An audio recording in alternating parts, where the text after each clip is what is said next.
The Karenins, husband and wife, continued living in the same house, met every day, but were complete strangers to one another. Alexey Alexandrovitch made it a rule to see his wife every day, so that the servants might have no grounds for suppositions, but avoided dining at home. Vronsky was never at Alexey Alexandrovitch's house, but Anna saw him away from home, and her husband was aware of it. The position was one of misery for all three, and not one of them would have been equal to enduring this position for a single day if it had not been for the expectation that it would change, that it was merely a temporary painful ordeal which would pass over. Alexey Alexandrovitch hoped that this passion would pass, as everything does pass, that everyone would forget about it, and his name would remain unsullied. Anna, on whom the position depended, and for whom it was more miserable than for anyone, endured it because she not merely hoped, but firmly believed, that it would all very soon be settled and come right. She had not the least idea what would settle the position, but she firmly believed that something would very soon turn up now. Vronsky, against his own will or wishes, followed her lead, hoped too that something, apart from his own action, would be sure to solve all difficulties. In the middle of the winter, Vronsky spent a very tiresome week. A foreign prince, who had come on a visit to Petersburg, was put under his charge, and he had to show him the sights worth seeing. Vronsky was of distinguished appearance. He possessed, moreover, the art of behaving with respectful dignity, and was used to having to do with some grand personages. That was how he came to be put in charge of the prince. But he felt his duties very irksome. The prince was anxious to miss nothing of which he would be asked at home, had he seen that in Russia. And on his own account he was anxious to enjoy to the utmost all Russian forms of amusement. Vronsky was obliged to be his guide in satisfying both these inclinations. The mornings they spent driving to look at places of interest. The evenings they passed enjoying the national entertainments. The prince rejoiced in health exceptional even among princes. By gymnastics and careful attention to his health he had brought himself to such a point that, in spite of his excess in pleasure, he looked as fresh as a big glossy green Dutch cucumber. The prince had traveled a great deal, and considered one of the chief advantages of modern facilities of communication was the accessibility of the pleasures of all nations. He had been in Spain, and there had indulged in serenades, and had made friends with a Spanish girl who played the mandolin. In Switzerland he had killed chamois. In England he had galloped in a red coat over hedges and killed 200 pheasants for a bet. In Turkey he had got into a harem. In India he had hunted on an elephant. And now in Russia he wished to taste all the specially Russian forms of pleasure. Vronsky, who was, as it were, chief master of the ceremonies to him, was at great pains to arrange all the Russian amusements suggested by various persons to the prince. They had race-horses, and Russian pancakes, and bear hunts, and three-horse sledges, and gypsies, and drinking feasts, with the Russian accompaniment of broken crockery. And the prince, with surprising ease, fell in with the Russian spirit, smashed trays full of crockery, sat with a gypsy girl on his knee, and seemed to be asking, "What more? And does the whole Russian spirit consist in just this?" In reality, of all the Russian entertainments the prince liked best French actresses and ballet dancers and white seal champagne. Vronsky was used to princes, but, either because he had himself changed of late, or that he was in too close proximity to the prince, that week seemed fearfully wearisome to him.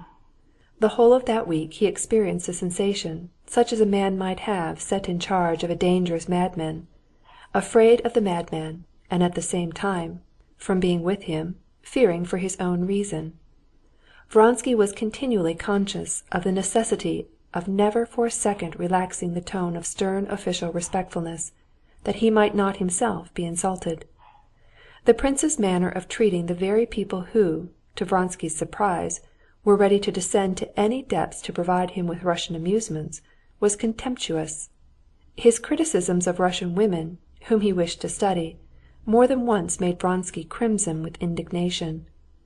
The chief reason why the prince was so particularly disagreeable to Vronsky was that he could not help seeing himself in him, and what he saw in this mirror did not gratify his self-esteem.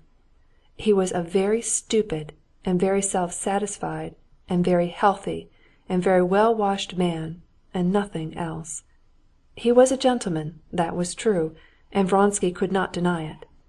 He was equable and not cringing with his superiors, was free and ingratiating in his behavior with his equals, and was contemptuously indulgent with his inferiors. Vronsky was himself the same, and regarded it as a great merit to be so. But for this prince he was an inferior, and his contemptuous and indulgent attitude to him revolted him. Brainless beef! Can I be like that? He thought. Be that as it might, when, on the 7th day, he parted from the prince, who was starting for Moscow, and received his thanks, he was happy to be rid of his uncomfortable position and the unpleasant reflection of himself. He said good-bye to him at the station on their return from a bear hunt, at which they had had a display of Russian prowess, kept up all night. End of chapter 1.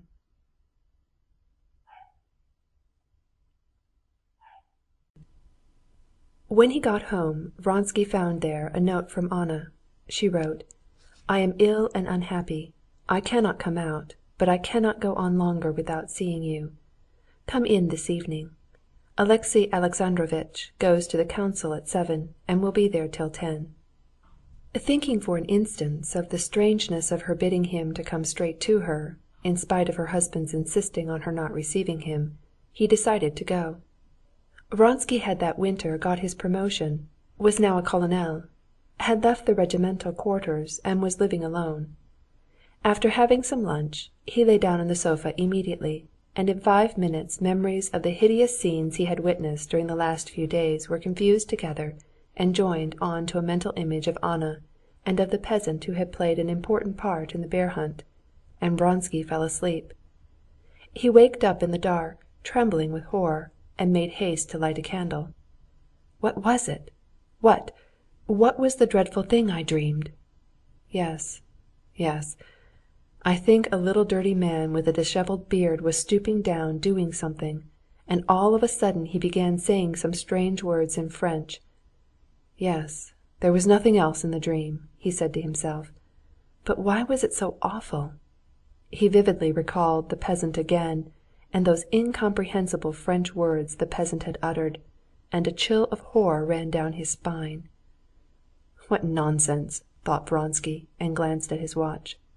It was 8:30 already. He rang up his servant, dressed in haste, and went out onto the steps, completely forgetting the dream and only worried at being late. As he drove up to the Karenins' entrance, he looked at his watch and saw it was 10 minutes to 9. A high, narrow carriage with a pair of greys was standing at the entrance. He recognized Anna's carriage. She is coming to me, thought Vronsky, and better she should. I don't like going into that house. But no matter, I can't hide myself, he thought, and with that manner peculiar to him from childhood, as of a man who has nothing to be ashamed of, Vronsky got out of his sledge and went to the door. The door opened, and the hall porter with a rug on his arm called the carriage. Vronsky, though he did not usually notice details, noticed at this moment the amazed expression with which the porter glanced at him. In the very doorway Vronsky almost ran up against Alexey Alexandrovitch. The gas jet threw its full light on the bloodless, sunken face under the black hat, and on the white cravat, brilliant against the beaver of the coat. Karenin's fixed, dull eyes were fastened upon Vronsky's face. Vronsky bowed, and Alexey Alexandrovitch, chewing his lips, lifted his hand to his hat and went on. Vronsky saw him, without looking round to get into the carriage, pick up the rug and the opera glass at the window and disappear. Vronsky went into the hall. His brows were scowling, and his eyes gleamed with a proud and angry light in them. What a position, he thought. If he would fight, would stand up for his honor, I could act, could express my feelings. But this weakness, or baseness, he puts me in the position of playing false which I never meant and never mean to do." Vronsky's ideas had changed since the day of his conversation with Anna in the Vrede garden. Unconsciously yielding to the weakness of Anna, who had surrendered herself up to him utterly, and simply looked to him to decide her fate, ready to submit to anything, he had long ceased to think that their tie might end as he had thought then. His ambitious plans had retreated into the background again, and feeling that he had got out of that circle of activity in which everything was definite, he had given himself entirely to his passion, and that passion was binding him more and more closely to her. He was still in the hall when he caught the sound of her retreating footsteps. He knew she had been expecting him, had listened for him, and was now going back to the drawing-room. "No!" she cried on seeing him, and at the first sound of her voice the tears came into her eyes. "No! If things are to go on like this, the end will come much, much too soon." "What is it, dear one?" "What? I've been waiting in agony for an hour, 2 hours. No, I won't. I can't quarrel with you. Of course you couldn't come. No, I won't." She laid her 2 hands on his shoulders and looked a long while at him with a profound, passionate, and at the same time searching look. She was studying his face to make up for the time she had not seen him. She was, every time she saw him, making the picture of him in her imagination, incomparably superior, impossible in reality, fit with him as he really was. End of chapter 2.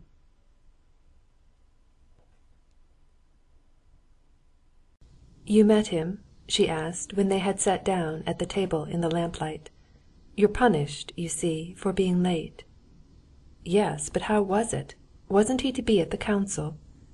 "He had come back and was going out somewhere again. But that's no matter. Don't talk about it. Where have you been? With the prince still?" She knew every detail of his existence. He was going to say that he had been up all night and had dropped asleep, but looking at her thrilled and rapturous face, he was ashamed. And he said he had had to go to report on the prince's departure. "But it's over now. He's gone?" "Thank God it's over. You wouldn't believe how insufferable it's been for me." "Why so? Isn't it the life all of you, all young men, always lead?" she said, knitting her brows, and taking up the crochet work that was lying on the table. She began drawing the hook out of it, without looking at Vronsky. "I gave up that life long ago," said he, wondering at the change in her face and trying to divine its meaning. "And I confess," he said with a smile, showing his thick white teeth, "this week I've been, as it were, looking at myself in a glass, seeing that life, and I didn't like it." She held the work in her hands, but did not crochet, and looked at him with strange, shining, and hostile eyes. "This morning Liza came to see me. They're not afraid to call on me, in spite of the Countess Lidia Ivanovna," she put in. "And she told me about your Athenian evening. How loathsome!" "I was just going to say." She interrupted him. "It was that Teresa you used to know?" "I was just saying. How disgusting you are, you men! How is it you can't understand that a woman can never forget that?" she said, getting more and more angry, and so letting him see the cause of her irritation. "Especially a woman who cannot know your life. What do I know? What have I ever known?" she said. "What you tell me. And how do I know whether you tell me the truth?" "Anna, you hurt me. Don't you trust me? Haven't I told you that I haven't a thought I wouldn't lay bare to you?" "Yes, yes," she said, evidently trying to suppress her jealous thoughts. "But if only you knew how wretched I am! I believe you, I believe you. What were you saying?" But he could not at once recall what he had been going to say. These fits of jealousy, which of late had been more and more frequent with her, horrified him, and however much he tried to disguise the fact, made him feel cold to her, although he knew the cause of her jealousy was her love for him. How often he had told himself that her love was happiness, and now she loved him as a woman can love when love has outweighed for her all the good things of life, and he was much further from happiness than when he had followed her from Moscow. Then he had thought himself unhappy, but happiness was before him. Now he felt that the best happiness was already left behind. She was utterly unlike what she had been when he first saw her. Both morally and physically she had changed for the worse. She had broadened out all over, and in her face at the time when she was speaking of the actress there was an evil expression of hatred that distorted it. He looked at her as a man looks at a faded flower he has gathered, with difficulty recognizing in it the beauty for which he picked and ruined it. And in spite of this he felt that then, when his love was stronger, he could, if he had greatly wished it, have torn that love out of his heart. But now, when as at that moment it seemed to him he felt no love for her, he knew that what bound him to her could not be broken. "Well, well, what was it you were going to say about the prince? I have driven away the fiend," she added. The fiend was the name they had given to her jealousy. "What did you begin to tell me about the prince? Why did you find it so tiresome?"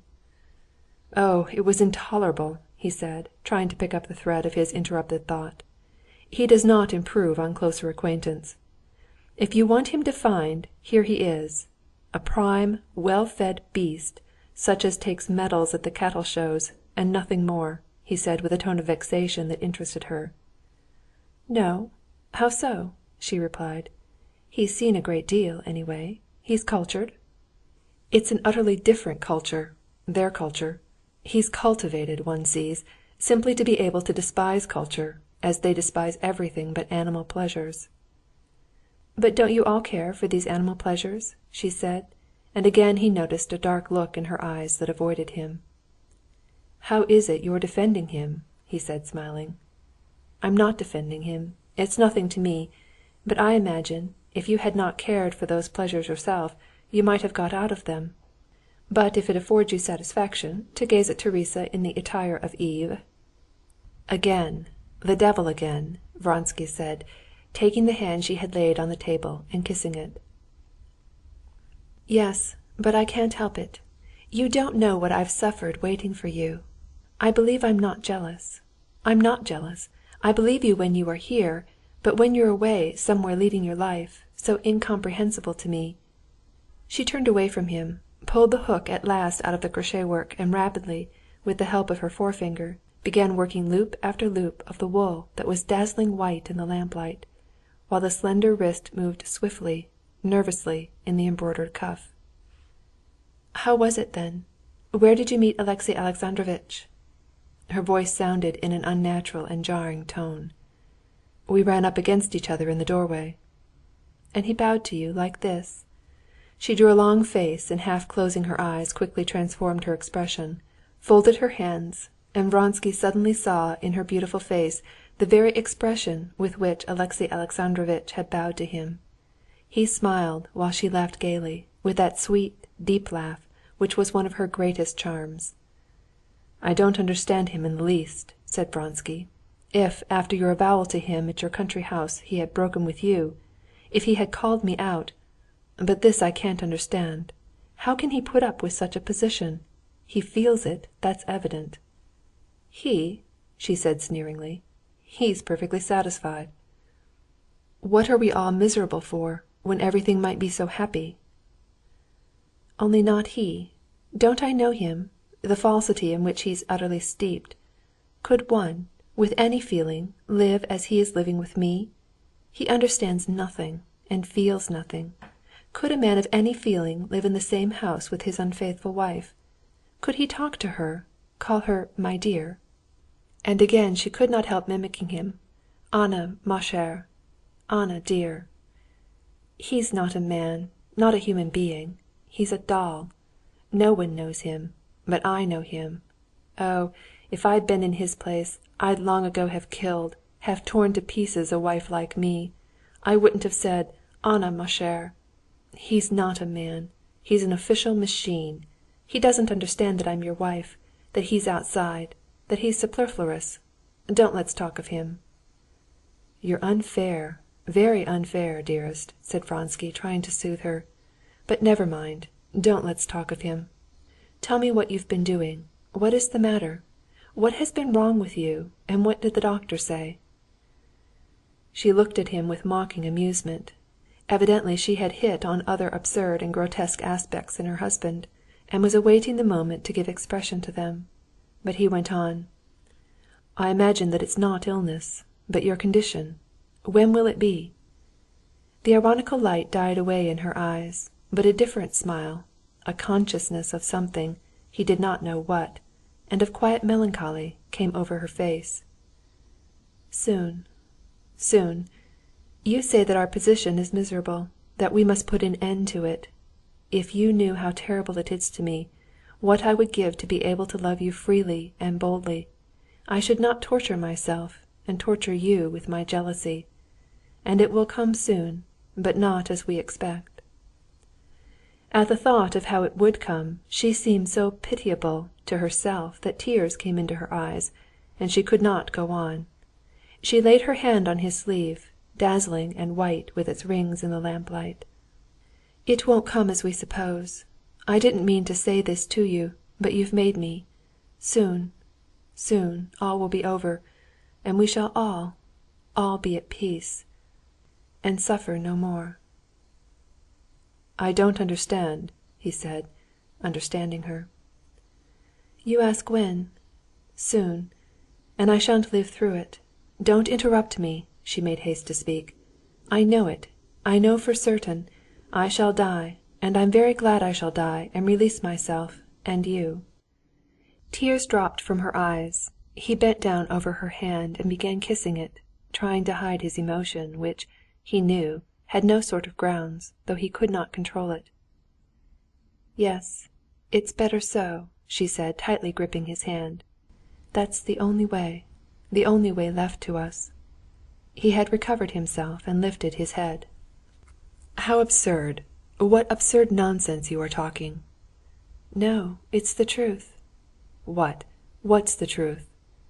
"That I shall die. I have had a dream."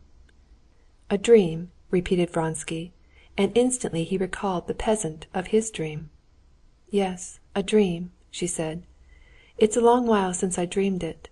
I dreamed that I ran into my bedroom, that I had to get something there, to find out something. You know how it is in dreams," she said, her eyes wide with horror. "And in the bedroom, in the corner, stood something." "Oh, what nonsense! How can you believe—" But she would not let him interrupt her.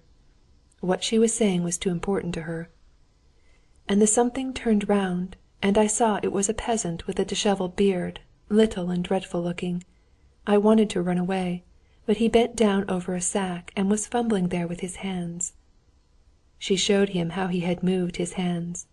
There was terror in her face, and Vronsky, remembering his dream, felt the same terror filling his soul. "He was fumbling and kept talking quickly in French, you know. Il faut battre, le fer, le boire, le péter. And in my horror I tried to wake up, and woke up, but woke up in the dream, and I began asking myself what it meant. And Korney said to me, 'In childbirth you'll die, ma'am, you'll die.' And I woke up." "What nonsense! What nonsense!" said Vronsky, but he felt himself that there was no conviction in his voice.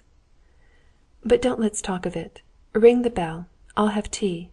And stay a little now. It's not long. I shall—" But all at once she stopped. The expression of her face instantaneously changed. Horror and excitement were suddenly replaced by a look of soft, solemn, blissful attention. He could not comprehend the meaning of the change. She was listening to the stirring of the new life within her. Chapter 4.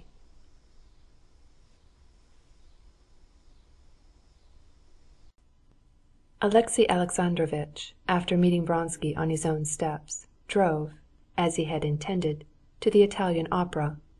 He sat through 2 acts there, and saw everyone he wanted to see. On returning home he carefully scrutinized the hat stand, and noticing that there was not a military overcoat there, he went, as usual, to his own room. But, contrary to his usual habit, he did not go to bed. He walked up and down his study till 3 o'clock in the morning. The feeling of furious anger with his wife, who would not observe the proprieties and keep to the one stipulation he had laid on her, not to receive her lover in her own home, gave him no peace. She had not complied with his request, and he was bound to punish her and carry out his threat, obtain a divorce and take away his son. He knew all the difficulties connected with this course, but he had said he would do it, and now he must carry out his threat. Countess Lidia Ivanovna had hinted that this was the best way out of his position, and of late the obtaining of divorces had been brought to such perfection that Alexey Alexandrovitch saw a possibility of overcoming the formal difficulties.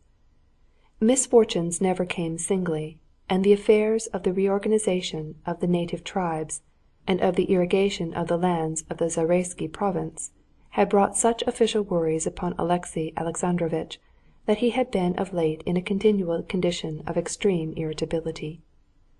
He did not sleep the whole night, and his fury, growing in a sort of vast arithmetical progression, reached its highest limits in the morning.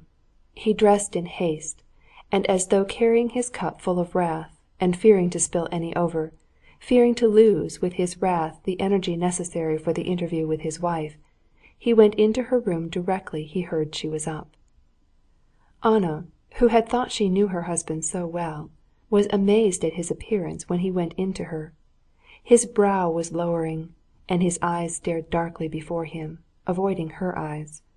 His mouth was tightly and contemptuously shut. In his walk, in his gestures, in the sound of his voice, there was a determination and firmness such as his wife had never seen in him. He went into her room, and without greeting her, walked straight up to her writing table, and taking her keys, opened a drawer. "What do you want?" she cried. "Your lover's letters," he said. "They're not here," she said, shutting the drawer. But from that action he saw that he had guessed right, and roughly pushing away her hand, he quickly snatched a portfolio, in which he knew she used to put her most important papers. She tried to pull the portfolio away, but he pushed her back. "Sit down. I have to speak to you," he said, putting the portfolio under his arm and squeezing it so tightly with his elbow that his shoulders stood up. Amazed and intimidated, she gazed at him in silence. "I told you that I would not allow you to receive your lover in this house." "I had to see him to—" She stopped, not finding a reason. "I do not enter into the details of why a woman wants to see her lover." I only," she said, flushing hotly. This coarseness of his angered her and gave her courage. "Surely you must feel how easy it is for you to insult me," she said. "An honest man and an honest woman may be insulted," he said.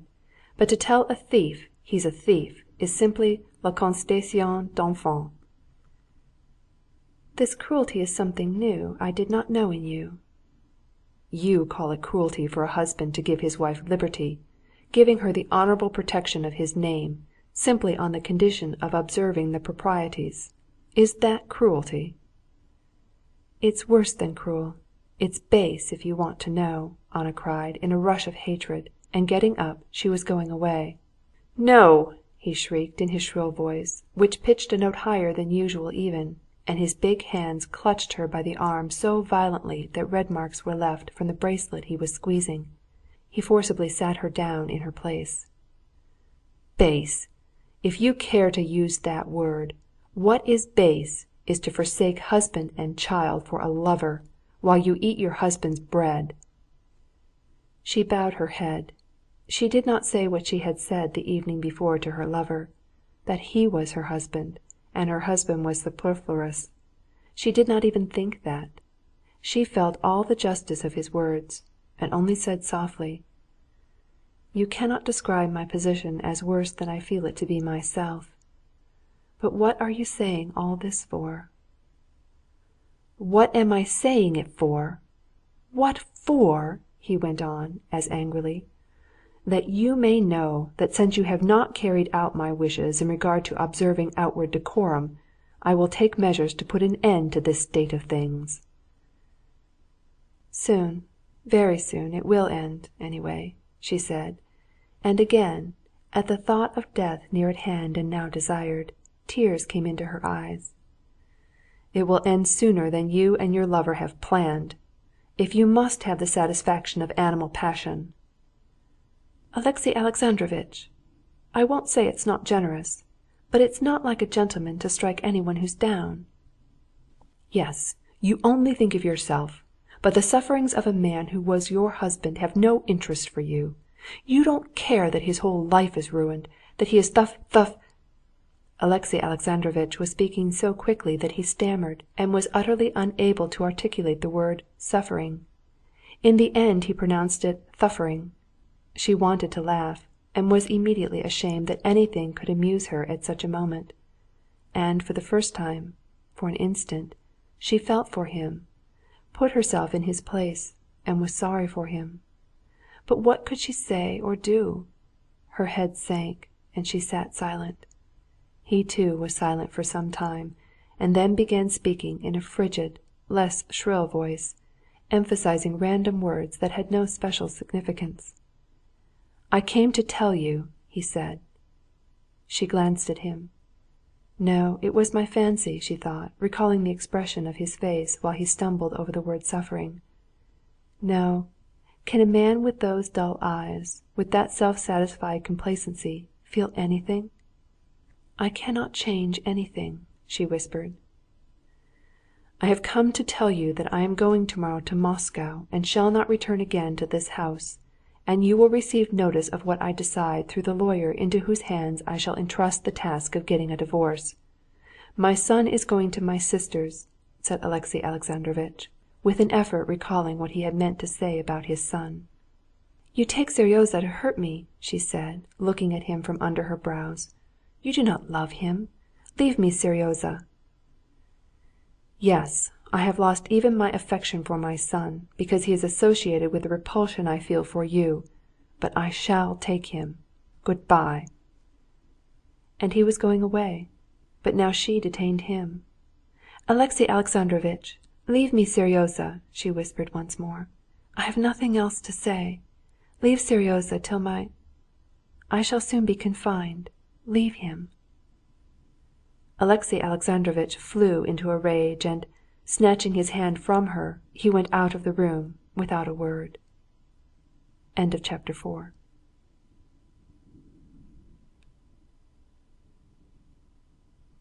The waiting room of the celebrated Petersburg lawyer was full when Alexey Alexandrovitch entered it. 3 ladies, an old lady, a young lady, and a merchant's wife, and 3 gentlemen, one a German banker with a ring on his finger, the second a merchant with a beard, and the third a wrathful-looking government clerk in official uniform with a cross on his neck, had obviously been waiting a long while already. 2 clerks were writing at tables with scratching pens. The appurtenances of the writing tables, about which Alexey Alexandrovitch was himself very fastidious, were exceptionally good. He could not help observing this. One of the clerks, without getting up, turned wrathfully to Alexey Alexandrovitch, half closing his eyes. "What are you wanting?" He replied that he had to see the lawyer on some business. "He is engaged," the clerk responded severely, and he pointed with his pen at the persons waiting, and went on writing.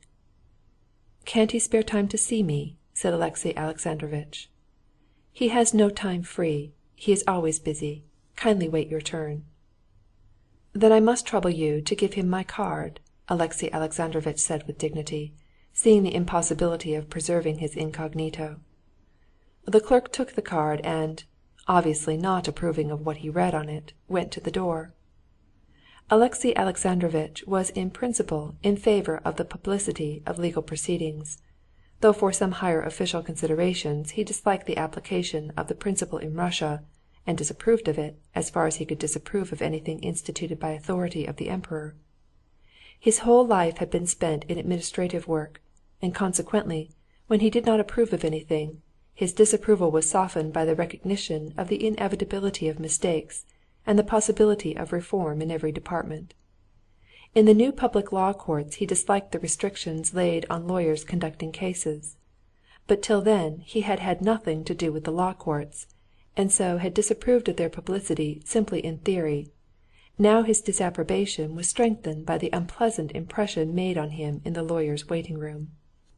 "Coming immediately," said the clerk, and 2 minutes later there did actually appear in the doorway the large figure of an old solicitor who had been consulting with the lawyer himself.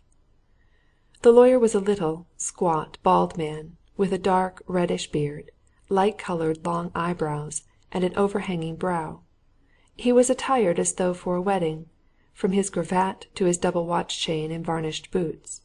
His face was clever and manly, but his dress was dandified and in bad taste. "Pray walk in," said the lawyer, addressing Alexey Alexandrovitch, and, gloomily ushering Karenin in before him, he closed the door. "Won't you sit down?" He indicated an arm-chair at a writing-table covered with papers. He sat down himself, and, rubbing his little hands with short fingers covered with white hairs, he bent his head on one side. But as soon as he was settled in this position, a moth flew over the table. The lawyer, with a swiftness that could never have been expected of him, opened his hands, caught the moth, and resumed his former attitude. "Before beginning to speak of my business," said Alexey Alexandrovitch, following the lawyer's movements with wondering eyes, "I ought to observe that the business about which I have to speak to you is to be strictly private." The lawyer's overhanging red moustaches were parted in a scarcely perceptible smile. "I should not be a lawyer if I could not keep the secrets confided to me. But if you would like proof—" Alexey Alexandrovitch glanced at his face, and saw that the shrewd grey eyes were laughing, and seemed to know all about it already. "You know my name?" Alexey Alexandrovitch resumed. "I know you, and the good—" again he caught a moth, "work you are doing, like every Russian," said the lawyer, bowing. Alexey Alexandrovitch sighed, plucking up his courage. But having once made up his mind, he went on in his shrill voice, without timidity or hesitation, accentuating here and there a word. "I have the misfortune," Alexey Alexandrovitch began, "to have been deceived in my married life, and I desire to break off all relations with my wife by legal means, that is, to be divorced, but to do this so that my son may not remain with his mother." The lawyer's grey eyes tried not to laugh, but they were dancing with irrepressible glee, and Alexey Alexandrovitch saw that it was not simply the delight of a man who has just got a profitable job. There was triumph and joy. There was a gleam like the malignant gleam he saw in his wife's eyes. "You desire my assistance in securing a divorce?" "Yes, precisely so. But I ought to warn you that I may be wasting your time and attention. I have come simply to consult you as a preliminary step. I want a divorce, but the form in which it is possible is of great consequence to me. It is very possible that if that form does not correspond with my requirements, I may give up a legal divorce." "Oh, that's always the case," said the lawyer, "and that's always for you to decide." He let his eyes rest on Alexey Alexandrovitch's feet, feeling that he might offend his client by the sight of his irrepressible amusement. He looked at a moth that flew before his nose, and moved his hands, but did not catch it, from regard for Alexey Alexandrovitch's position. "Though in their general features our laws on this subject are known to me," pursued Alexey Alexandrovitch, "I should be glad to have an idea of the forms in which such things are done in practice." "You would be glad," the lawyer, without lifting his eyes, responded, adopting, with a certain satisfaction, the tone of his client's remarks, "for me to lay before you all the methods by which you could secure what you desire?" And on receiving an assuring nod from Alexey Alexandrovitch, he went on, stealing a glance now and then at Alexey Alexandrovitch's face, which was growing red in patches. "Divorce by our laws," he said, with a slight shade of disapprobation of our laws, "is possible, as you are aware, in the following cases. Wait a little." He called to a clerk, who put his head in at the door, but he got up all the same, said a few words to him, and sat down again. "In the following cases: a physical defect in the married parties, desertion without communication for 5 years," he said, crooking a short finger covered with hair, "adultery," this word he pronounced with obvious satisfaction, "subdivided as follows." He continued to crook his fat fingers, though the 3 cases and their subdivisions could obviously not be classified together. Physical defect of the husband or of the wife, adultery of the husband or the wife. As by now all his fingers were used up, he uncrooked all his fingers and went on. "This is the theoretical view. but I imagine you have done me the honour to apply to me in order to learn its application in practice. And therefore, guided by precedents, I must inform you that in practice cases of divorce may all be reduced to the following. There's no physical defect, I may assume, nor desertion?" Alexey Alexandrovitch bowed his head in assent. "May be reduced to the following: adultery of one of the married parties, and the detection in the fact of the guilty party by mutual agreement, and, failing such agreement, accidental detection. It must be admitted that the latter case is rarely met with in practice," said the lawyer, and stealing a glance at Alexey Alexandrovitch, he paused, as a man selling pistols, after enlarging on the advantages of each weapon, might await his customer's choice.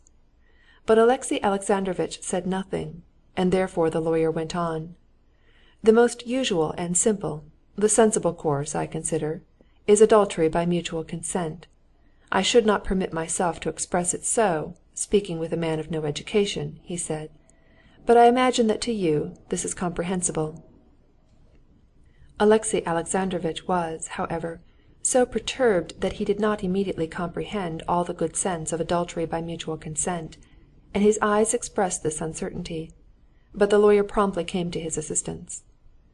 "People cannot go on living together, here you have a fact, and if both are agreed about it, the details and formalities become a matter of no importance, and at the same time this is the simplest and most certain method." Alexey Alexandrovitch fully understood now, but he had religious scruples which hindered the execution of such a plan. "That is out of the question in the present case," he said. "Only one alternative is possible: undesigned detection, supported by letters which I have." At the mention of letters the lawyer pursed his lips, and gave utterance to a thin little compassionate and contemptuous sound. "Kindly consider," he began.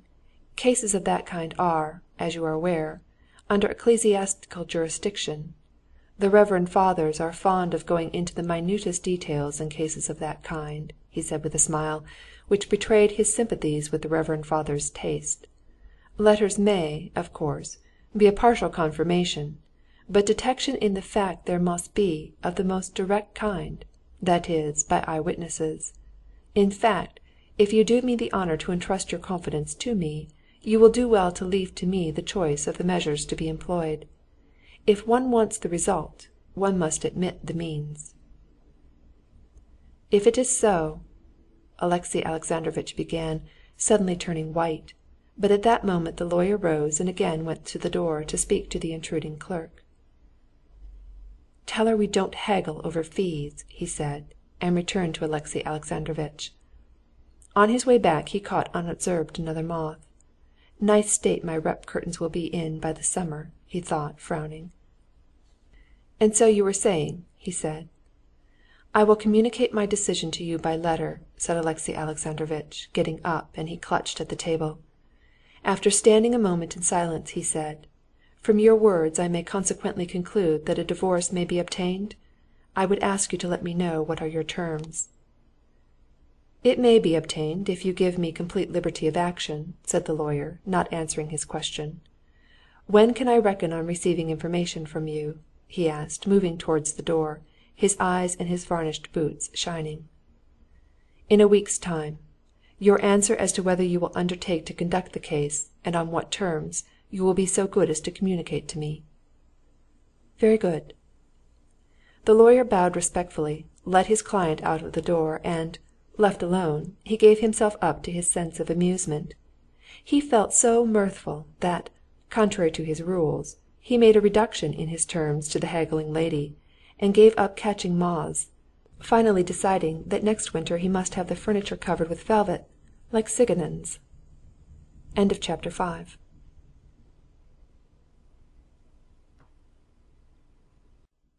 Alexey Alexandrovitch had gained a brilliant victory at the sitting of the commission of the 17th of August, but in the sequel this victory cut the ground from under his feet. The new commission for the inquiry into the condition of the native tribes in all its branches had been formed and dispatched to its destination with an unusual speed and energy inspired by Alexey Alexandrovitch. Within 3 months a report was presented. The condition of the native tribes was investigated in its political, administrative, economic, ethnographic, material, and religious aspects. To all these questions there were answers admirably stated, and answers admitting no shade of doubt, since they were not a product of human thought, always liable to error, but were all the product of official activity.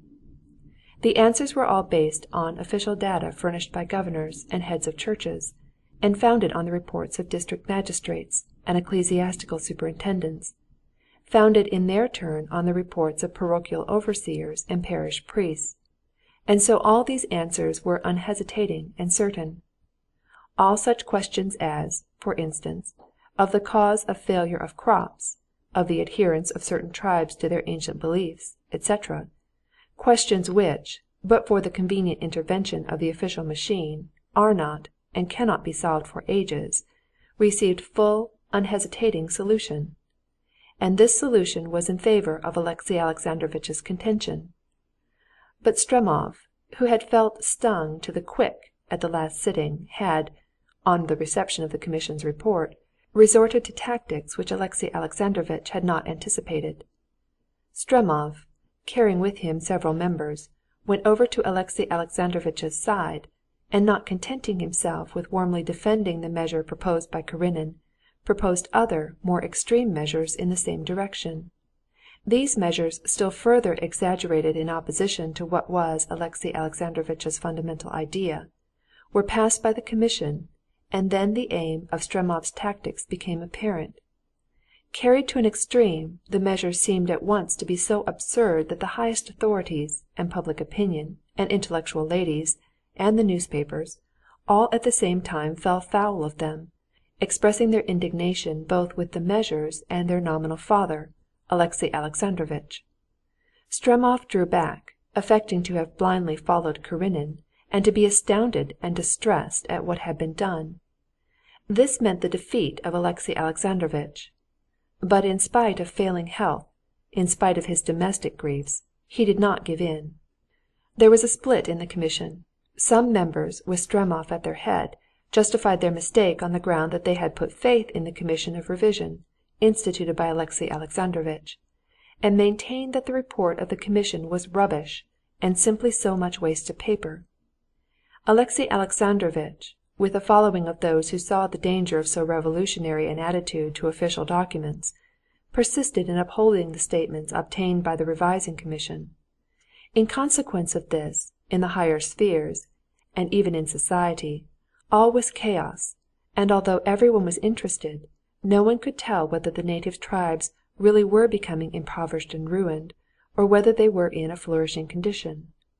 The position of Alexey Alexandrovitch, owing to this, and partly owing to the contempt lavished on him for his wife's infidelity, became very precarious. And in this position he took an important resolution. To the astonishment of the commission, he announced that he should ask permission to go himself to investigate the question on the spot, and having obtained permission, Alexey Alexandrovitch prepared to set off to these remote provinces. Alexey Alexandrovitch's departure made a great sensation, the more so as just before he started he officially returned the posting fares allowed him for 12 horses to drive to his destination. "I think it is very noble," Betsy said about this to the Princess Myakaya.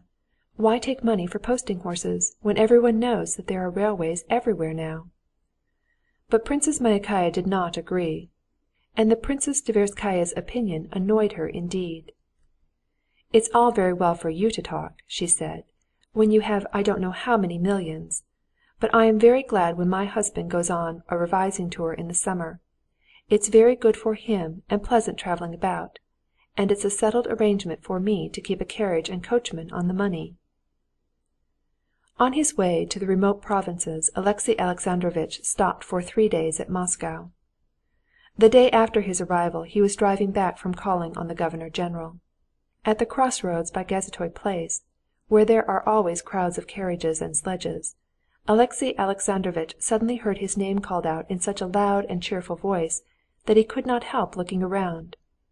At the corner of the pavement, in a short, stylish overcoat, with a low-crowned fashionable hat, jauntily askew, with a smile that showed a gleam of white teeth and red lips, stood Stepan Arkadyevitch, radiant, young, and beaming.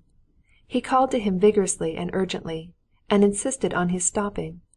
He had one arm on the window of a carriage that was stopping at the corner, and out of the window were thrust the heads of a lady in a velvet hat and two children. Stepan Arkadyevitch was smiling and beckoning to his brother-in-law. The lady smiled a kindly smile too, and she waved her hand to Alexey Alexandrovitch. It was Dolly with her children. Alexey Alexandrovitch did not want to see anyone in Moscow, and least of all his wife's brother. He raised his hat and would have driven on, but Stepan Arkadyevitch told his coachman to stop, and ran across the snow to him. "Well, what a shame not to have let us know! Been here long?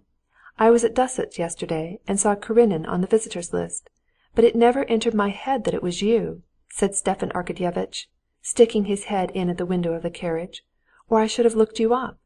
I am glad to see you," he said, knocking one foot against the other to shake off the snow. "What a shame of you not to let us know," he repeated. "I had no time. I am very busy," Alexey Alexandrovitch responded dryly. "Come to my wife. She does so want to see you." Alexey Alexandrovitch unfolded the rug in which his frozen feet were wrapped, and getting out of his carriage made his way over the snow to Darya Alexandrovna. "Why, Alexey Alexandrovitch, what are you cutting us like this for?" said Dolly, smiling. "I was very busy. Delighted to see you," he said in a tone clearly indicating that he was annoyed by it. "How are you?" "Tell me, how is my darling Anna?" Alexey Alexandrovitch mumbled something and would have gone on, but Stepan Arkadyevitch stopped him. "I tell you what we'll do tomorrow. Dolly, ask him to dinner. We'll ask Koznishev and Pestsov, so as to entertain him with our Moscow celebrities."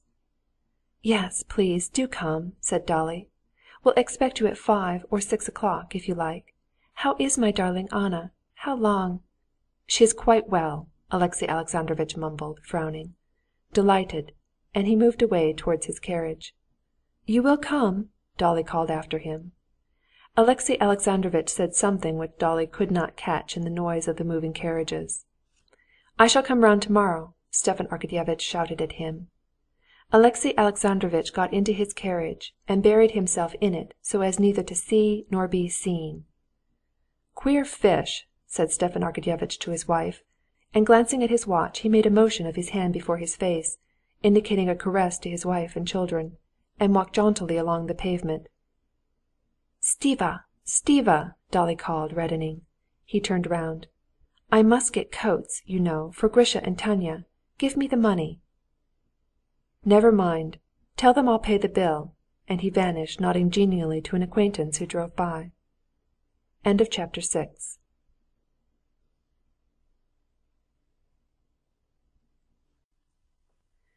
The next day was Sunday.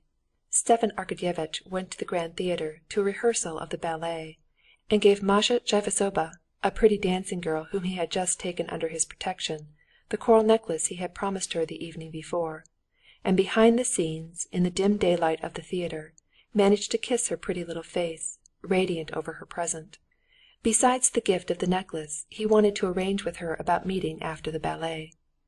After explaining that he could not come at the beginning of the ballet, he promised he would come over for the last act and take her to supper.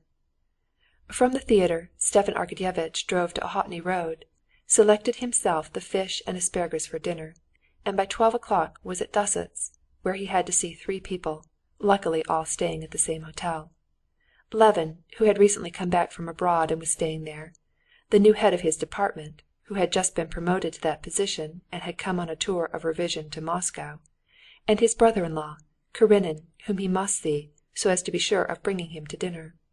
Stepan Arkadyevitch liked dining, but still better he liked to give a dinner, small but very choice, both as regards the food and drink and as regards the selection of guests. He particularly liked the program of that day's dinner. There would be fresh perch, asparagus, and la pièce de résistance, first-rate but quite plain, roast beef, and wines to suit. So much for the eating and drinking. Kitty and Levin would be of the party, and that this might not be obtrusively evident, there would be a girl cousin too, and young Shtcherbatsky, and la pièce de résistance among the guests, Sergei Koznishev and Alexey Alexandrovitch. Sergey Ivanovitch was a Moscow man and a philosopher. Alexey Alexandrovitch a Petersburger and a practical politician. He was asking, too, the well-known eccentric enthusiast Pestsov, a liberal, a great talker, a musician, an historian, and the most delightfully youthful person of 50, who would be a sauce or garnish for Kozheshev and Karenin. He would provoke them and set them off. The second installment for the forest had been received from the merchant and was not yet exhausted. Dolly had been very amiable and good-humored of late, and the idea of the dinner pleased Stepan Arkadyevitch from every point of view. He was in the most light-hearted mood. There were two circumstances a little unpleasant, but these two circumstances were drowned in the sea of good-humored gaiety which flooded the soul of Stepan Arkadyevitch. These two circumstances were, first, that on meeting Alexey Alexandrovitch the day before in the street, he had noticed that he was cold and reserved with him, and putting the expression of Alexey Alexandrovitch's face, and the fact that he had not come to see them or let them know of his arrival with the rumors he had heard about Anna and Vronsky, Stepan Arkadyevitch guessed that something was wrong between the husband and wife. That was one disagreeable thing. The other slightly disagreeable fact was that the new head of his department, like all new heads, had the reputation already of a terrible person, who got up at 6 o'clock in the morning, worked like a horse, and insisted on his subordinates working in the same way. Moreover, this new head had the further reputation of being a bear in his manners and was, according to all reports, a man of a class in all respects the opposite of that to which his predecessor had belonged, and to which Stepan Arkadyevitch had hitherto belonged himself. On the previous day Stepan Arkadyevitch had appeared at the office in a uniform, and the new chief had been very affable and had talked to him as to an acquaintance. Consequently Stepan Arkadyevitch deemed it his duty to call upon him in his non-official dress. The thought that the new chief might not tender him a warm reception was the other unpleasant thing. But Stepan Arkadyevitch instinctively felt that everything would come round all right. They're all people, all men, like us poor sinners. Why be nasty and quarrelsome, he thought as he went into the hotel. "Good day, Vassily," he said, walking into the corridor with his head cocked to one side and addressing a footman he knew. "Why, you've let your whiskers grow. Levin, number 7, eh? Take me up, please. And find out whether Count Anitchkin," this was the new head, "is receiving." "Yes, sir," Vassy responded, smiling. "You've not been to see us for a long while." "I was here yesterday, but at the other entrance. Is this number 7?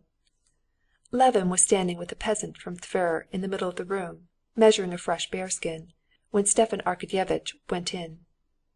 "What? You killed him?" cried Stepan Arkadyevitch. "Well done! A she-bear? How are you, Arhip?" He shook hands with the peasant and sat down on the edge of a chair, without taking off his coat and hat. "Come, take off your coat and stay a little," said Levin, taking his hat. "No, I haven't time. I've only looked in for a tiny second," answered Stepan Arkadyevitch. He threw open his coat, but afterwards he did take it off, and sat on for a whole hour, talking to Levin about hunting and the most intimate subjects. "Come, tell me, please, what you did abroad. Where have you been?" said Stepan Arkadyevitch, when the peasant had gone. "Oh, I stayed in Germany, in Prussia, in France, and in England, not in the capitals, but in the manufacturing towns, and saw a great deal that was new to me, and I'm glad I went." "Yes, I knew your idea of the solution of the labor question." "Not a bit. In Russia there can be no labor question. In Russia the question is that of the relation of the working people to the land, though the question exists there too, but there it's a matter of repairing what's been ruined, while with us—" Stepan Arkadyevitch listened attentively to Levin. "Yes, yes," he said, "it's very possible you're right, but I'm glad you're in good spirits, and are hunting bears, and working, and interested. Drbatsky told me another story. He met you, that you were in such a depressed state, talking of nothing but death." "Well, what of it? I've not given up thinking of death," said Levin.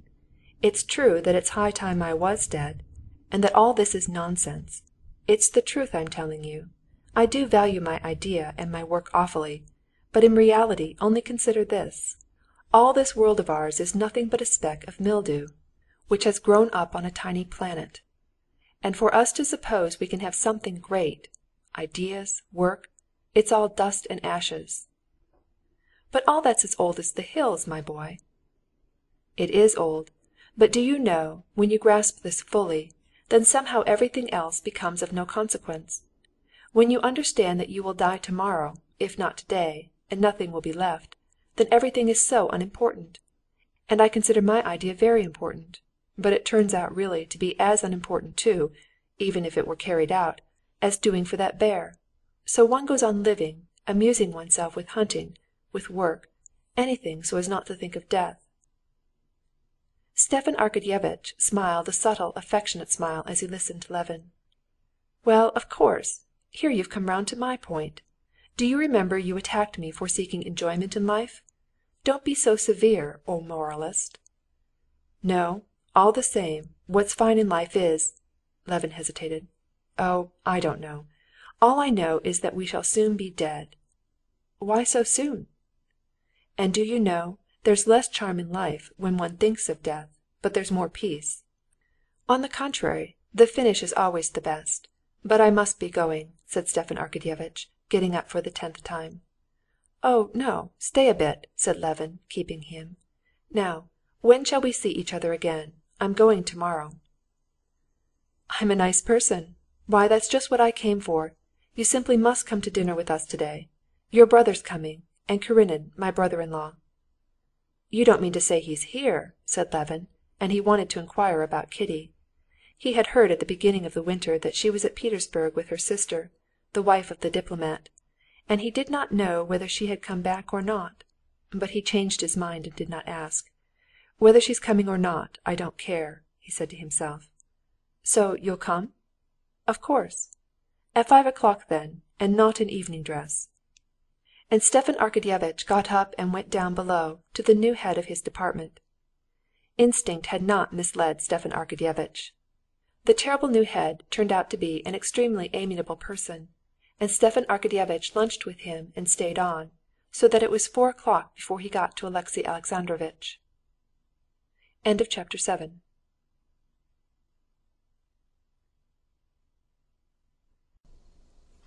Alexey Alexandrovitch, on coming back from church service, had spent the whole morning indoors. He had 2 pieces of business before him that morning. First, to receive and send on a deputation from the native tribes which was on its way to Petersburg and now at Moscow. Secondly, to write the promised letter to the lawyer. The deputation, though it had been summoned at Alexey Alexandrovitch's instigation, was not without its discomforting and even dangerous aspect, and he was glad he had found it in Moscow. The members of this deputation had not the slightest conception of their duty and the part they were to play. They naively believed that it was their business to lay before the commission their needs and the actual condition of things, and to ask assistance of the government, and utterly failed to grasp that some of their statements and requests supported the contention of the enemy's side, and so spoiled the whole business. Alexey Alexandrovitch was busily engaged with them for a long while, drew up a program for them from which they were not to depart, and on dismissing them wrote a letter to Petersburg for the guidance of the deputation. He had his chief support in this affair in the Countess Lidia Ivanovna. She was a specialist in the matter of deputations, and no one knew better than she how to manage them, and to put them in the way they should go. Having completed this task, Alexey Alexandrovitch wrote the letter to the lawyer. Without the slightest hesitation he gave him permission to act as he might judge best. In the letter he enclosed 3 of Vronsky's notes to Anna, which were in the portfolio he had taken away. Since Alexey Alexandrovitch had left home with the intention of not returning to his family again, and since he had been at the lawyer's and had spoken, though only to one man, of his intention, since especially he had translated the matter from the world of real life to the world of ink and paper, he had grown more and more used to his own intention, and by now distinctly perceived the feasibility of its execution. He was sealing the envelope to the lawyer when he heard the loud tones of Stepan Arkadyevitch's voice. Stepan Arkadyevitch was disputing with Alexey Alexandrovitch's servant and insisting on being announced. "No matter," thought Alexey Alexandrovitch, "so much the better. I will inform him at once of my position in regard to his sister, and explain why it is I can't dine with him." "Come in," he said aloud, collecting his papers and putting them on the blotting paper. "There, you see, you're talking nonsense, and he's at home," responded Stepan Arkadyevitch's voice, addressing the servant who had refused to let him in, and taking off his coat as he went. Oblonsky walked into the room. "Well, I'm awfully glad I've found you, so I hope...." Stepan Arkadyevitch began cheerfully. "I cannot come," Alexey Alexandrovitch said coldly, standing and not asking his visitor to sit down. Alexey Alexandrovitch had thought to pass at once into those frigid relations in which he ought to stand with the brother of a wife against whom he was beginning a suit for divorce. But he had not taken into account the ocean of kindliness brimming over in the heart of Stepan Arkadyevitch. Stepan Arkadyevitch opened wide his clear, shining eyes. "Why can't you? What do you mean?" he asked in perplexity, speaking in French. "Oh, but it's a promise, and we're all counting on you." "I want to tell you that I can't dine at your house, because the terms of relationship which have existed between us must cease." "How? How do you mean? What for?" said Stepan Arkadyevitch with a smile. "Because I am beginning an action for divorce against your sister, my wife. I ought to have...." But before Alexey Alexandrovitch had time to finish his sentence, Stepan Arkadyevitch was behaving not at all as he had expected. He groaned and sank into an armchair. "No, Alexey Alexandrovitch, what are you saying?" cried Oblonsky, and his suffering was apparent in his face. "It is so." "Excuse me, I can't believe it." Alexey Alexandrovitch sat down, feeling that his words had not had the effect he anticipated, and that it would be unavoidable for him to explain his position, and that, whatever explanations he might make, his relations with his brother-in-law would remain unchanged. "Yes, I am brought to the painful necessity of seeking divorce," he said. "I will say one thing, Alexey Alexandrovitch. I know you for an excellent, upright man. I know Anna. Excuse me, I can't change my opinion of her, for a good and excellent woman. And so, excuse me, I cannot believe it. There is some misunderstanding," said he. "Oh, if it were merely a misunderstanding!" "Pardon, I understand," interposed Stepan Arkadyevitch. "But of course, one thing, you must not act in haste. You must not act in haste." "I am not acting in haste," Alexey Alexandrovitch said coldly. "But one cannot ask advice of anyone in such a matter. I have quite made up my mind." "This is awful," said Stepan Arkadyevitch. "I would do one thing, Alexey Alexandrovitch. I beseech you, do it," he said. "No action has yet been taken, if I understand rightly. Before you take advice, see my wife, talk to her. She loves Anna like a sister. She loves you, and she's a wonderful woman. For God's sake, talk to her. Do me that favor, I beseech you." Alexey Alexandrovitch pondered, and Stepan Arkadyevitch looked at him sympathetically, without interrupting his silence. "You will go to see her?" "I don't know. That was just why I have not been to see you. I imagine our relations must change." "Why so? I don't see that. Allow me to believe that apart from our connection you have for me, at least in part, the same friendly feeling I have always had for you, and sincere esteem," said Stepan Arkadyevitch, pressing his hand. "Even if your worst suppositions were correct, I don't, and never would, take on myself to judge either side, and I see no reason why our relations should be affected. But now, do this. Come and see my wife." "Well, we look at the matter differently," said Alexey Alexandrovitch coldly. "However, we won't discuss it." "No. Why shouldn't you come today to dine anyway? My wife's expecting you. Please, do come. And, above all, talk it over with her. She's a wonderful woman. For God's sake, on my knees, I implore you." "If you so much wish it, I will come," said Alexey Alexandrovitch, sighing. And, anxious to change the conversation, he inquired about what interested them both, the new head of Stepan Arkadyevitch's department, a man not yet old, who had suddenly been promoted to so high a position. Alexey Alexandrovitch had previously felt no liking for Count Anitchkin, and had always differed from him in his opinions. But now, from a feeling readily comprehensible to officials, that hatred felt by one who had suffered a defeat in the service for one who has received a promotion, he could not endure him. "Well, have you seen him?" said Alexey Alexandrovitch with a malignant smile. "Of course. He was at our sitting yesterday. He seems to know his work capitally, and to be very energetic." "Yes, but what is his energy directed to?" said Alexey Alexandrovitch. "Is he aiming at doing anything, or simply undoing what's been done? It's the great misfortune of our government, this paper administration, of which he's a worthy representative." "Really, I don't know what fault one could find with him. His policy I don't know, but one thing, he's a very nice fellow," answered Stepan Arkadyevitch. "I've just been seeing him, and he's really a capital fellow. We lunched together, and I taught him how to make, you know that drink, wine and oranges. It's so cooling. And it's a wonder he didn't know it. He liked it awfully. No, really, he's a capital fellow." Stepan Arkadyevitch glanced at his watch. "Why, good heavens! It's 4 already, and I've still to go to the Dolgovushins'. So please come round to dinner. You can't imagine how you will grieve my wife and me." The way in which Alexey Alexandrovitch saw his brother-in-law out was very different from the manner in which he had met him.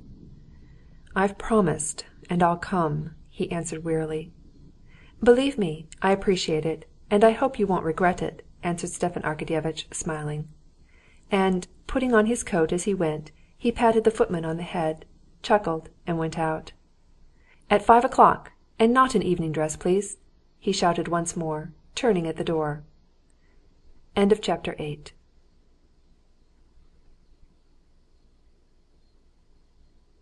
It was past 5, and several guests had already arrived, before the host himself got home. He went in together with Sergey Ivanovitch Koznishev and Pestov, who had reached the street door at the same moment. These were the two leading representatives of the Moscow intellectuals, as Oblonsky had called them. Both were men respected for their character and their intelligence. They respected each other, but were in complete and hopeless disagreement upon almost every subject, not because they belonged to opposite parties, but precisely because they were of the same party. Their enemies refused to see any distinction between their views.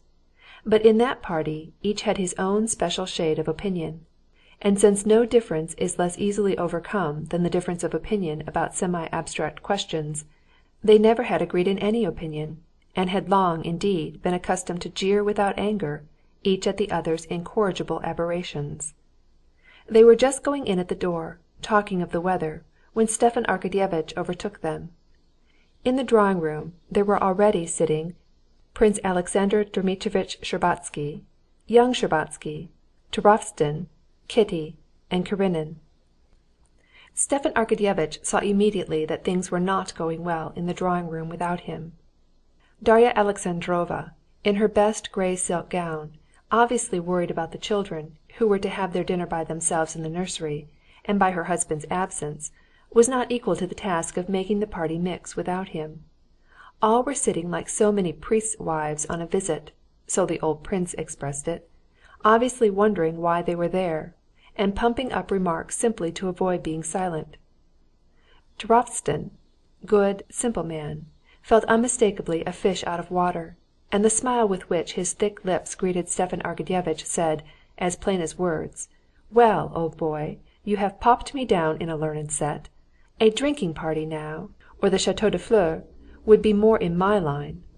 The old prince sat in silence, his bright little eyes watching Karenin from one side, and Stepan Arkadyevitch saw that he had already formed a phrase to sum up that politician of whom guests were invited to partake as thoroughly as he were a sturgeon.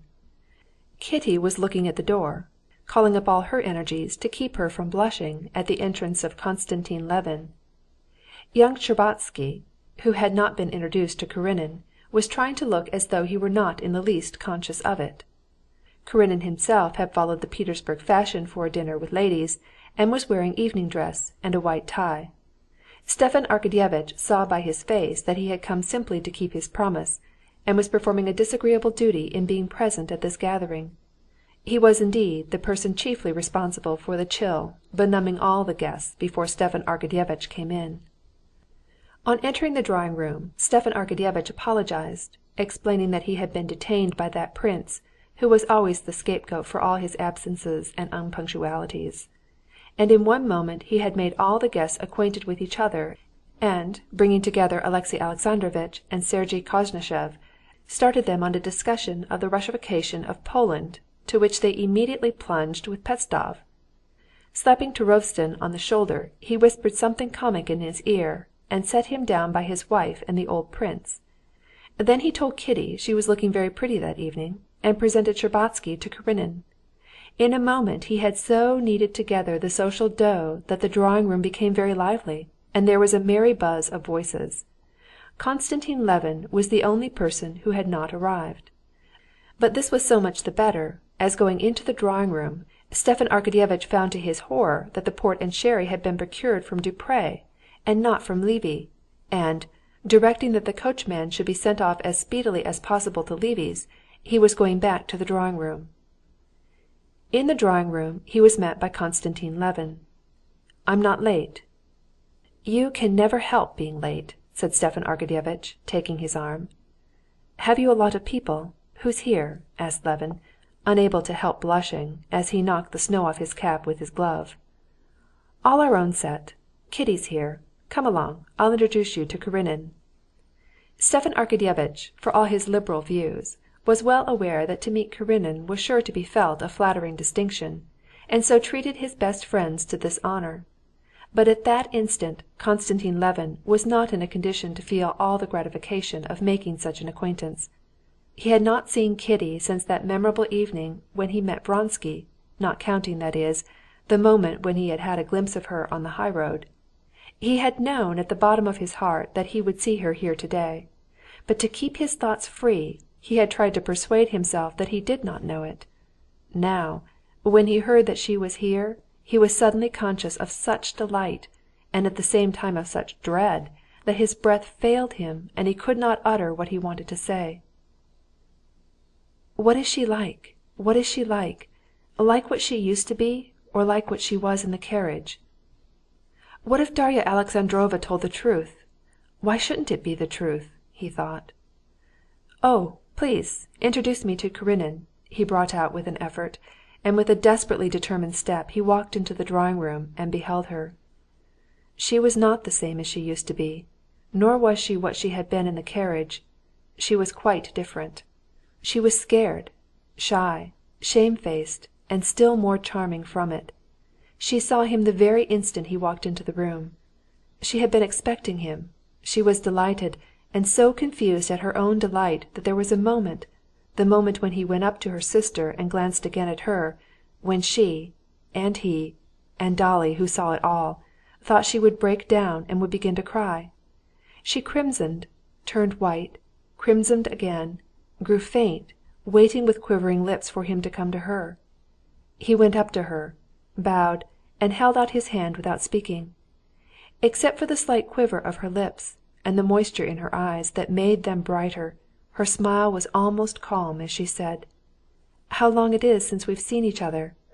And with desperate determination she pressed his hand with her cold hand. "You've not seen me, but I've seen you," said Levin, with a radiant smile of happiness. "I saw you when you were driving from the railway station to Ergushovo." "When?" she asked wonderingly. "You were driving to Ergushovo," said Levin, feeling as if he would sob with the rapture that was flooding his heart. And how I dared to associate a thought of anything not innocent with this touching creature? And, yes, I do believe it's true what Darya Alexandrovna told me, he thought. Stepan Arkadyevitch took him by the arm and led him away to Karenin. "Let me introduce you." He mentioned their names. "Very glad to meet you again," said Alexey Alexandrovitch coldly, shaking hands with Levin. "You are acquainted?" Stepan Arkadyevitch asked in surprise. "We spent 3 hours together in the train," said Levin, smiling, "but got out, just as in a masquerade, quite mystified. At least I was." "Nonsense! Come along, please," said Stepan Arkadyevitch, pointing in the direction of the dining-room.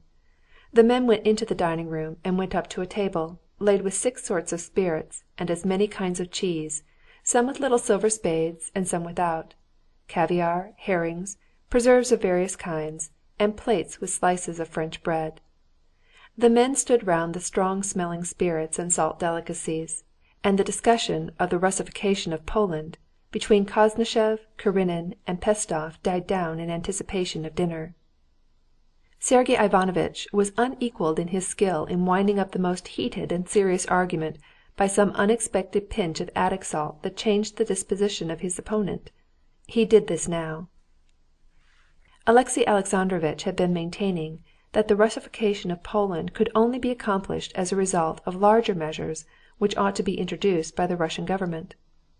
Pestov insisted that one country can only absorb another when it is the more densely populated.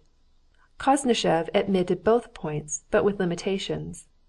As they were going out of the drawing-room to conclude the argument, Koznishev said, smiling, "So, then, for the Russification of our foreign populations there is but one method, to bring up as many children as one can. My brother and I are terribly at fault, you see. You married men, especially you, Stepan Arkadyevitch, are the real patriots. What number have you reached?" he said, smiling genially at their host and holding out a tiny wine-glass to him. Everyone laughed, and Stepan Arkadyevitch with particular good humor. "Oh yes, that's the best method," he said, munching cheese and filling the wine-glass with a special sort of spirit. The conversation dropped at the jest.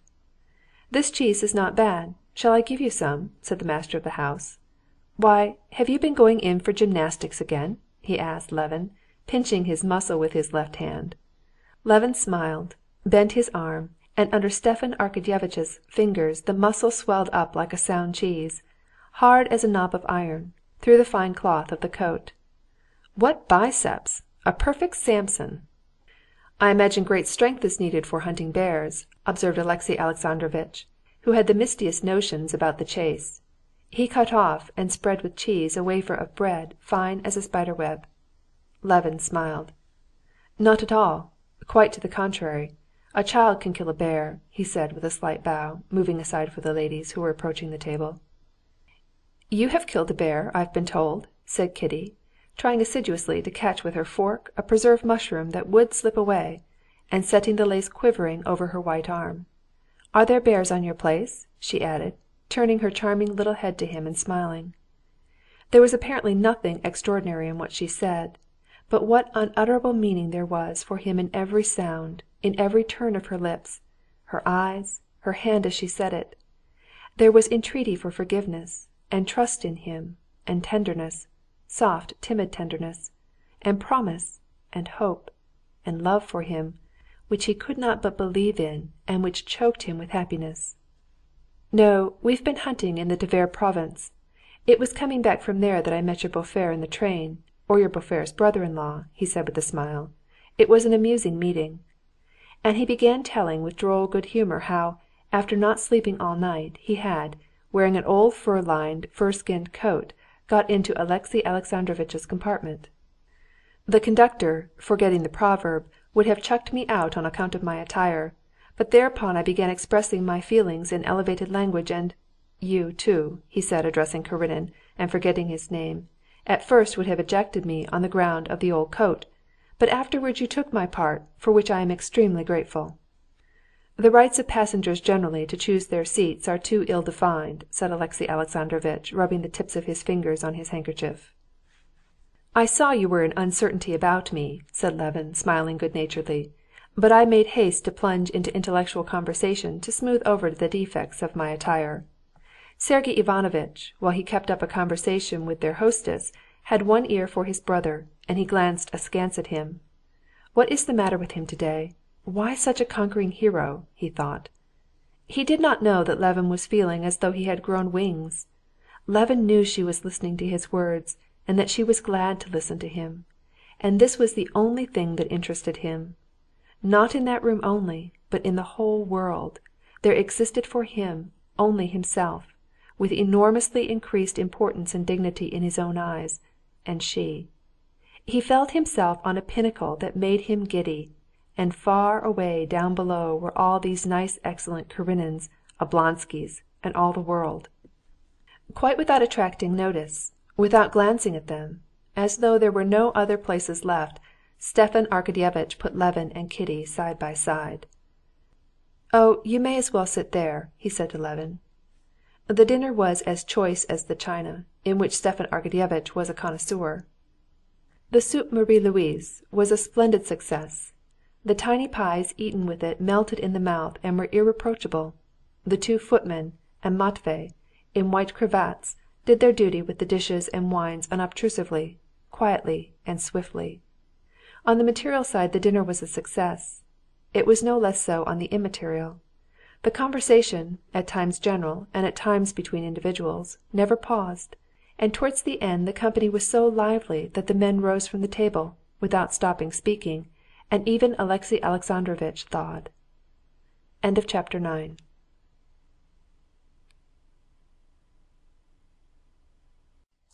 Pestov liked thrashing an argument out to the end, and was not satisfied with Sergey Ivanovitch's words, especially as he felt the injustice of his view. "I did not mean," he said over the soup, addressing Alexey Alexandrovitch, "mere density of population alone, but in conjunction with fundamental ideas, and not by means of principles." "It seems to me," Alexey Alexandrovitch said languidly, and with no haste, "that that's the same thing. In my opinion, influence over another people is only possible to the people which has the higher development, which—" "But that's just the question," Pestov broke in his bass. He was always in a hurry to speak, and seemed always to put his whole soul into what he was saying. "In what are we to make higher development consist? The English, the French, the Germans? Which is at the highest stage of development? Which of them will nationalize the other? We see the Rhine provinces have been turned French, but the Germans are not at a lower stage," he shouted. "There is another law at work there." "I fancy that the greater influence is always on the side of true civilization," said Alexey Alexandrovitch, slightly lifting his eyebrows. "But what are we to lay down as the outward signs of true civilization?" said Pestov. "I imagine such signs are generally very well known," said Alexey Alexandrovitch. "But are they fully known?" Sergey Ivanovitch put in with a subtle smile. "Is it the accepted view now that real culture must be purely classical? But we can see most intense disputes on either side of the question, and there is no denying that the opposite camp has strong points in its favor."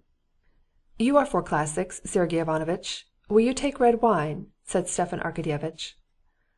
"I am not expressing my own opinion of either form of culture," Sergey Ivanovitch said, holding out his glass with a smile of condescension as to a child. "I only say that both sides have strong arguments to support them," he went on, addressing Alexey Alexandrovitch. "My sympathies are classical from education, but in this discussion I am personally unable to arrive at a conclusion.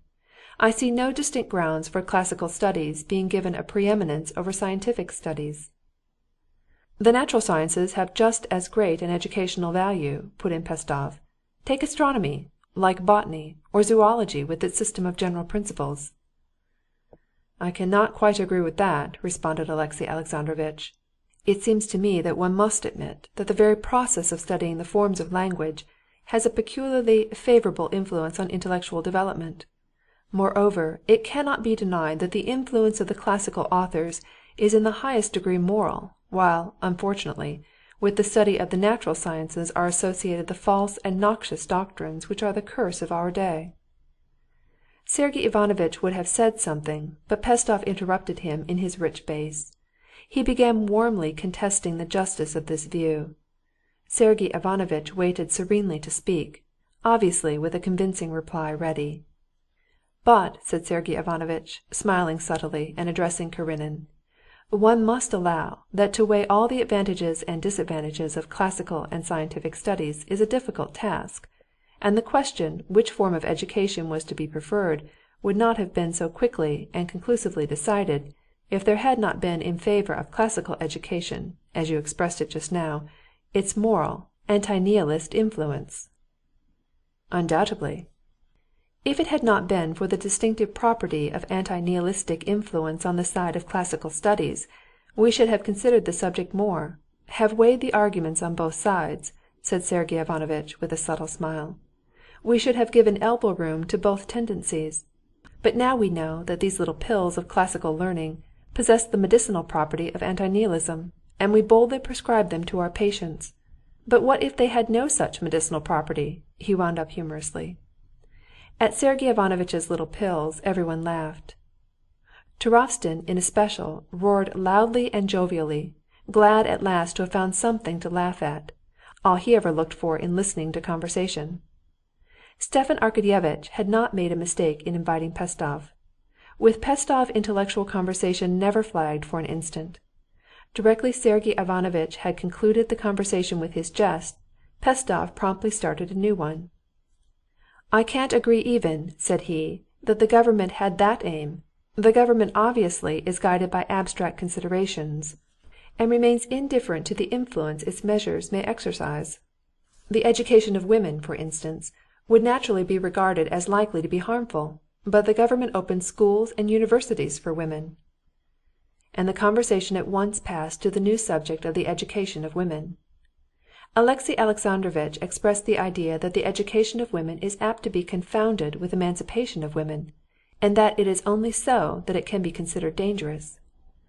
"I consider, on the contrary, that the two questions are inseparably connected together," said Pestsov. "It is a vicious circle. Woman is deprived of rights from lack of education, and the lack of education results from the absence of rights. We must not forget that the subjection of women is so complete, and dates from such ages back that we are often unwilling to recognize the gulf that separates them from us," said he. "You said rights," said Sergey Ivanovitch, waiting till Pestsov had finished, "meaning the right of sitting on juries, of voting, of presiding at official meetings, the right of entering civil service, of sitting in parliament." "Undoubtedly." "But if women, as rare exception, can occupy such positions, it seems to me you are wrong in using the expression 'rights.' It would be more correct to say 'duties.' Every man will agree that in doing the duty of a juryman, a witness, a telegraph clerk, we feel we are performing duties, and therefore it would be correct to say that women are seeking duties, and quite legitimately, and one can but sympathize with this desire to assist in the general labor of man." "Quite so," Alexey Alexandrovitch assented. "The question, I imagine, is simply whether they are fitted for such duties." "They will most likely be perfectly fitted," said Stepan Arkadyevitch, "when education has become general among them. We see this—" "How about the proverb?" said the prince, who had a long while been intent on the conversation, his little comical eyes twinkling. "I can say it before my daughter. Her hair is long because her wit is—" "Just what they thought of the negroes before their emancipation," said Pestsov angrily. "What seems strange to me is that women should seek fresh duties," said Sergey Ivanovitch, "while we see, unhappily, that men usually try to avoid them." "Duties are bound up with rights. Power, money, honor, these are what women are seeking," said Pestsov. "Just as though I should seek the right to be a wet nurse, and feel injured because women are paid for the work, while no one will take me," said the old prince. Turovtsin exploded in a loud roar of laughter, and Sergey Ivanovitch regretted that he had not made this comparison. Even Alexey Alexandrovitch smiled. "Yes, but man cannot nurse a baby," said Pestsov, "while a woman—" "No, there was an Englishman who did suckle his baby on board ship," said the old prince, feeling this freedom in conversation permissible before his own daughters. "There are as many such Englishmen as there would be women officials," said Sergey Ivanovitch. "Yes, but what is a girl to do who has no family?" put in Stepan Arkadyevitch, thinking of Masha Tchaivatsova, whom he had in his mind all along, in sympathizing with Pestsov and supporting him. "If the story of such a girl were thoroughly sifted, you would find that she had abandoned a family, her own or a sister's, where she might have found a woman's duties."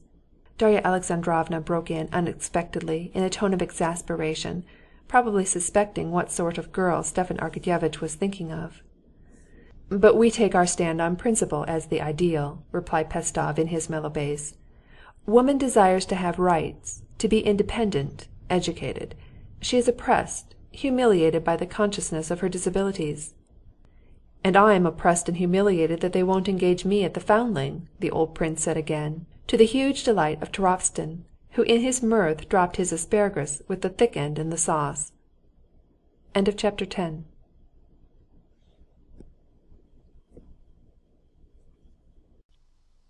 Everyone took part in the conversation except Kitty and Levin. At first, when they were talking of the influence that one people has on another, there rose to Levin's mind what he had to say on the subject. But these ideas, once of such importance in his eyes, seemed to come into his brain as in a dream, and had now not the slightest interest for him. It even struck him as strange that they should be so eager to talk of what was of no use to anyone. Kitty, too, should, one would have supposed, have been interested in what they were saying of the rights and education of women. How often she had mused on the subject, thinking of her friend abroad, Varenka, of her painful state of dependence. How often she had wondered about herself and what would become of her if she did not marry, and how often she had argued with her sister about it. But it did not interest her at all. She and Levin had a conversation of their own, yet not a conversation, but some sort of mysterious communication, which brought them every moment nearer, and stirred in both a sense of glad terror before the unknown into which they were both entering. At first Levin, in answer to Kitty's question how he could have seen her last year in the carriage, told her how he had been coming home from the mowing along the high-road and had met her.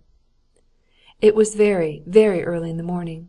You were probably only just awake. Your mother was asleep in the corner. It was an exquisite morning. I was walking along wondering who it could be in a four-in-hand. It was a splendid set of 4 horses with bells, and in a second you flashed by, and I saw you at the window.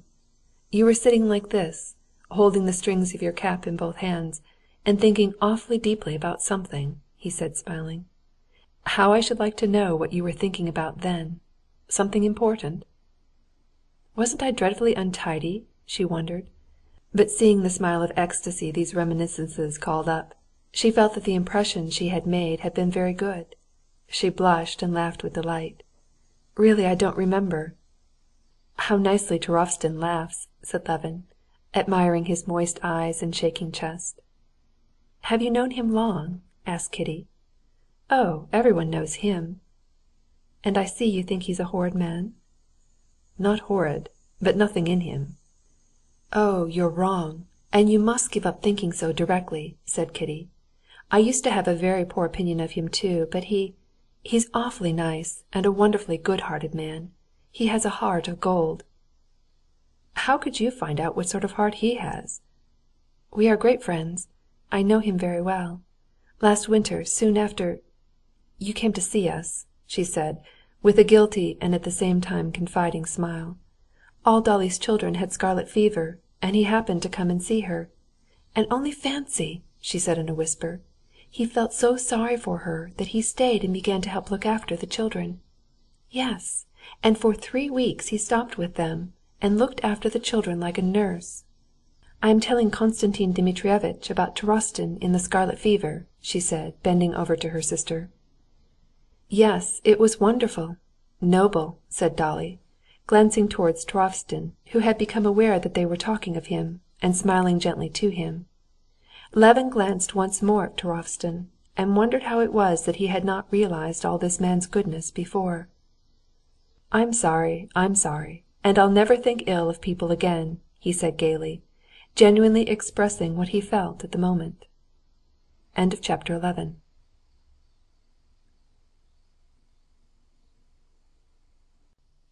Connected with the conversation that had sprung up on the rights of women there were certain questions as to the inequality of rights in marriage, improper to discuss before the ladies. Pestov had several times during dinner touched upon these questions, but Sergey Ivanovitch and Stepan Arkadyevitch carefully drew him off them. When they rose from the table and the ladies had gone out, Pestov did not follow them, but addressing Alexey Alexandrovitch, he began to expound the chief ground of inequality. The inequality in marriage, in his opinion, lay in the fact that the infidelity of the wife and the infidelity of the husband are punished unequally, both by the law and by public opinion. Stepan Arkadyevitch went hurriedly up to Alexey Alexandrovitch and offered him a cigar. "No, I don't smoke," Alexey Alexandrovitch answered calmly, and as though purposefully wishing to show that he was not afraid of the subject, he turned to Pestov with a chilly smile. "I imagine that such a view has a foundation in the very nature of things," he said, and would have gone on to the drawing-room. But at this point Turovtsin broke suddenly and unexpectedly into the conversation, addressing Alexey Alexandrovitch. "You heard perhaps about Pryatchnikov?" asked Turovtsin, warmed up by the champagne he had drunk, and long waiting for an opportunity to break the silence that had weighed on him. "Vasya Pryatchnikov," he said, with a good-natured smile on his damp red lips, addressing himself principally to the most important guest, Alexey Alexandrovitch. "They told me today he fought a duel with Kvitsky at Tver and has killed him." Just as it always seems that one bruises oneself on a sore place, so Stepan Arkadyevitch felt now that the conversation would by ill luck fall every moment on Alexey Alexandrovitch's sore spot.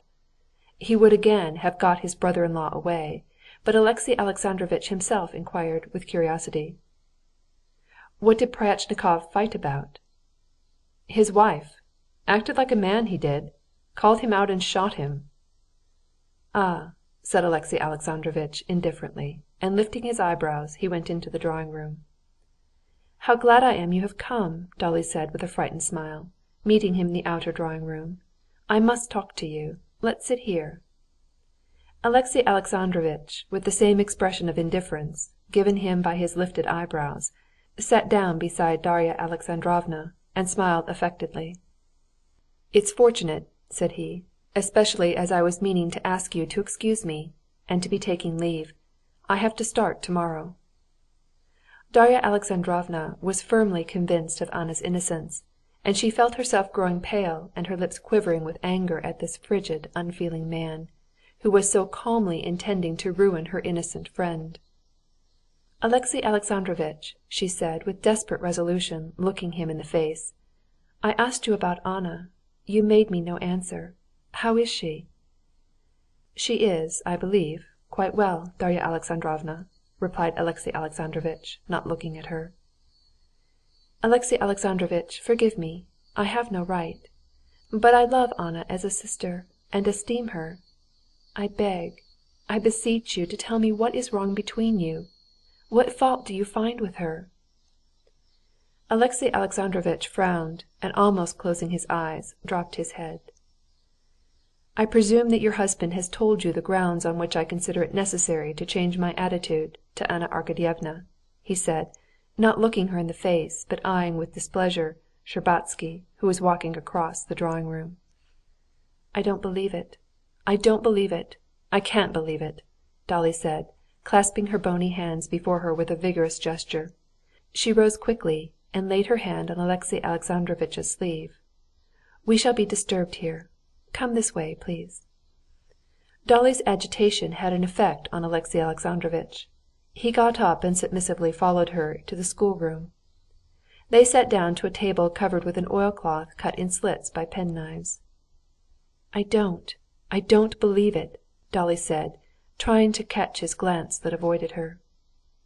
"One cannot disbelieve facts, Darya Alexandrovna," he said, with an emphasis on the word facts. "But what has she done?" said Darya Alexandrovna. "What precisely has she done?" "She has forsaken her duty, and deceived her husband. That's what she has done," said he. "No, no, it can't be. No, for God's sake, you are mistaken," said Dolly, putting her hands to her temples and closing her eyes. Alexey Alexandrovitch smiled coldly, with his lips alone, meaning to signify to her and to himself the firmness of his conviction. But this warm defense, though it could not shake him, reopened his wound. He began to speak with greater heat. "It is extremely difficult to be mistaken when a wife herself informs her husband of the fact. Informs him that 8 years of her life, and a son, all that's a mistake, and that she wants to begin life again," he said angrily, with a snort. "Anna and sin! I cannot connect them. I cannot believe it." "Darya Alexandrovna," he said, now looking straight into Dolly's kindly, troubled face, and feeling that his tongue was being loosened in spite of himself, "I would give a great deal for doubt to still be possible. When I doubted, I was miserable, but it was better than now. When I doubted, I had hope, but now there is no hope, and still I doubt of everything. I am in such doubt of everything that I even hate my son, and sometimes do not believe he is my son. I am very unhappy." He had no need to say that. Darya Alexandrovna had seen that as soon as he glanced into her face, and she felt sorry for him, and her faith in the innocence of her friend began to totter. "Oh, this is awful, awful! But can it be true that you are resolved on a divorce?" "I am resolved on extreme measures. There is nothing else for me to do." "Nothing else to do? Nothing else to do?" she replied, with tears in her eyes. "Oh no, don't say nothing else to do," she said. What is horrible in trouble of this kind is that one cannot, as in any other, in loss, in death, bear one's trouble in peace, but that one must act, said he, as though guessing her thoughts. One must get out of the humiliating position in which one is placed. One cannot live à trois. "I understand, I quite understand that," said Dolly, and her head sank. She was silent for a little, thinking of herself, of her own grief in her family, and all at once, with an impulsive movement, she raised her head and clasped her hands with an imploring gesture. "But wait a little. You are a Christian. Think of her. What will become of her, if you cast her off?" "I have thought, Darya Alexandrovna. I have thought a great deal," said Alexey Alexandrovitch. His face turned red in patches, and his dim eyes looked straight before him. Darya Alexandrovna at that moment pitied him with all her heart. "That was what I did indeed when she herself made known to me my humiliation. I left everything as of old. I gave her a chance to reform. I tried to save her. And with what result? She would not regard the slightest request. That she should observe decorum," he said, getting heated. "One may save anyone who does not want to be ruined. But if the whole nature is so corrupt, so depraved, that ruin itself seems to be her salvation, what's to be done?" "Anything, only not divorce," answered Darya Alexandrovna. "But what is anything?" "No, it is awful. She will be no one's wife. She will be lost." "What can I do?" said Alexey Alexandrovitch, raising his shoulders and his eyebrows.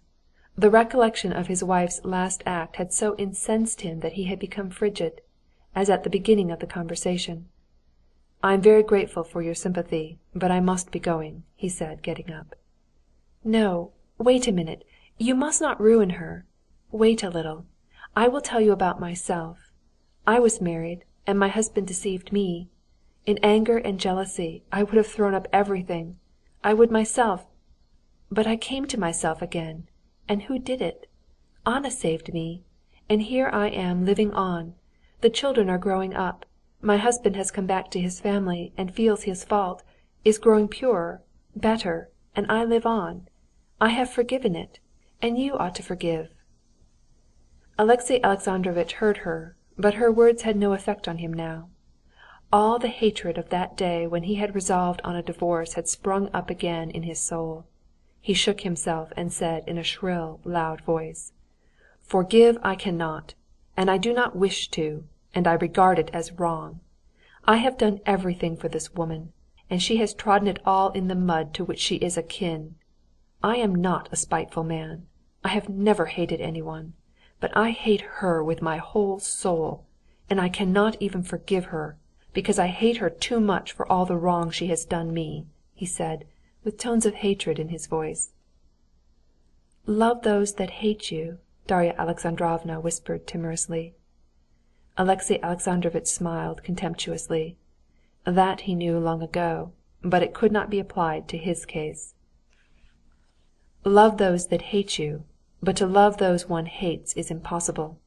Forgive me for having troubled you. Everyone has enough to bear in his own grief." And regaining his self-possession, Alexey Alexandrovitch quietly took leave and went away. End of chapter 12.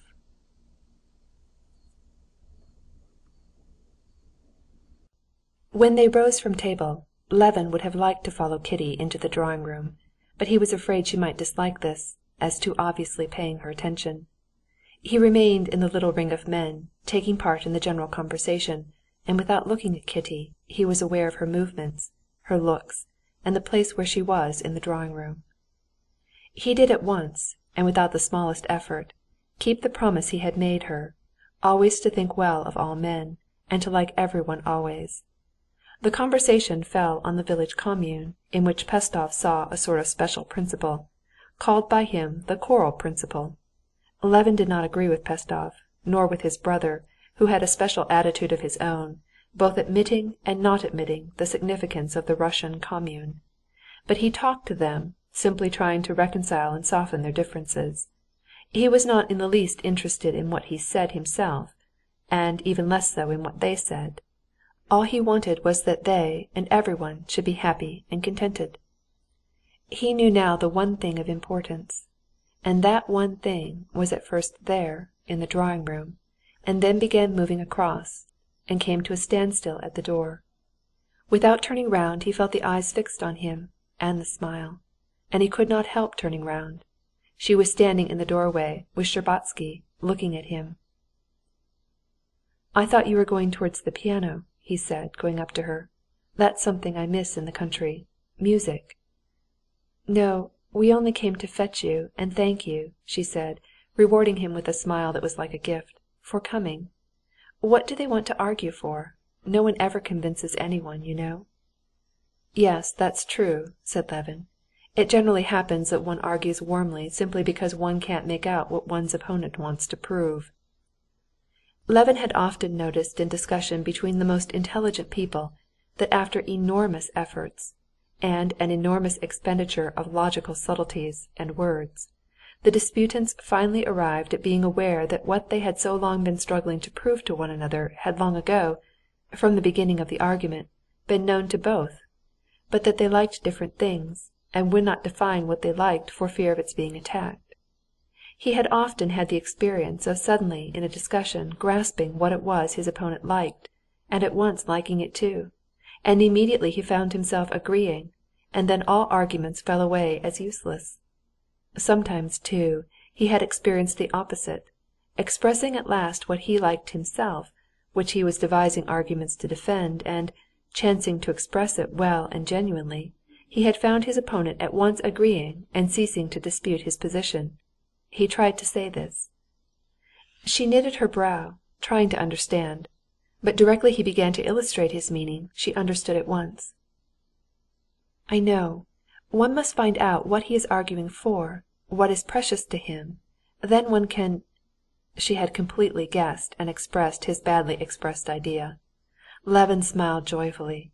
He was struck by this transition from the confused, verbose discussion with Pestov and his brother to this laconic, clear, almost wordless communication of the most complex ideas. Shtcherbatsky moved away from them, and Kitty, going up to a card table, sat down and, taking up the chalk, began drawing diverging circles over the new green cloth.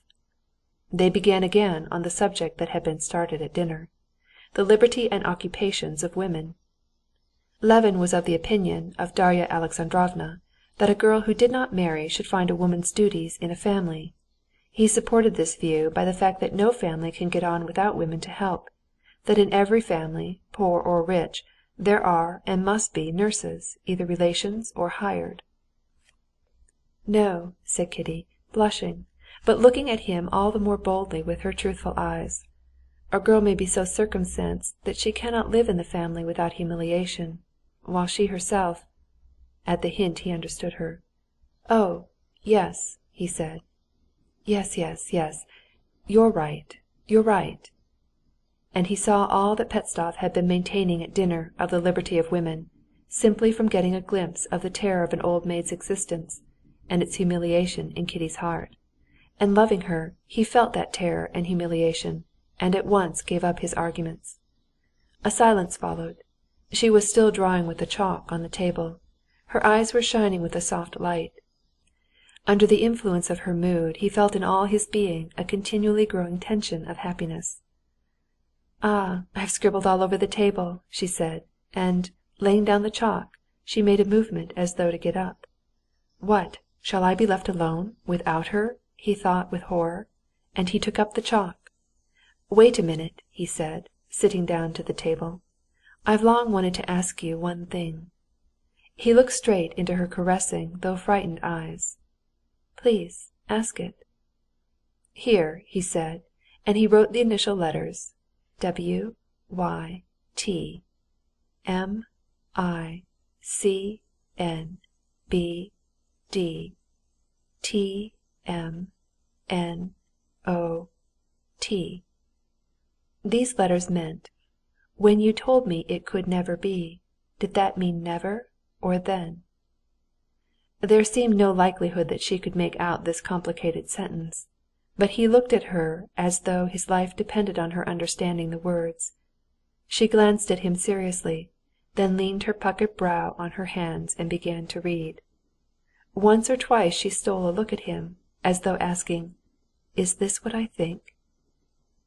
"I understand," she said, flushing a little.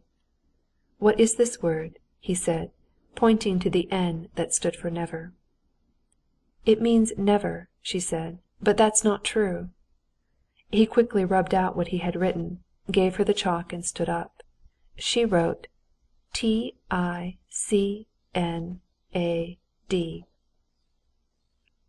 Dolly was completely comforted in the depression caused by her conversation with Alexey Alexandrovitch when she caught sight of the two figures, Kitty with the chalk in her hand, with a shy and a happy smile looking upwards at Levin, and his handsome figure bending over the table with glowing eyes fastened 1 minute on the table and the next on her.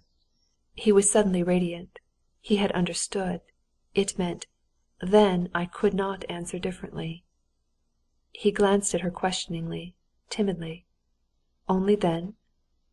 "Yes," her smile answered. "And now?" he asked. "Well, read this. I'll tell you what I should like so much." She wrote the initial letters IYCFAFWH. This meant, if you could forget and forgive what happened. He snatched the chalk with nervous, trembling fingers, and breaking it, wrote the initial letters of the following phrase: "I have nothing to forget and to forgive. I have never ceased to love you." She glanced at him with a smile that did not waver. "I understand," she said in a whisper. He sat down and wrote a long phrase. She understood it all, and without asking him, "Is it this?" took the chalk and at once answered. For a long while he could not understand what she had written, and often looked into her eyes. He was stupefied with happiness. He could not supply the words she had meant, but in her charming eyes, beaming with happiness, he saw all he needed to know. And he wrote 3 letters, but he had hardly finished writing when she read them over her arm, and herself finished, and wrote the answer, "Yes." "You're playing secrétaire?" said the old prince. "But we must really be getting along, if you want to be in time at the theatre." Levin got up and escorted Kitty to the door. In their conversation everything had been said. It had been said that she loved him, and that she would tell her father and mother that he would come tomorrow morning. Chapter 13.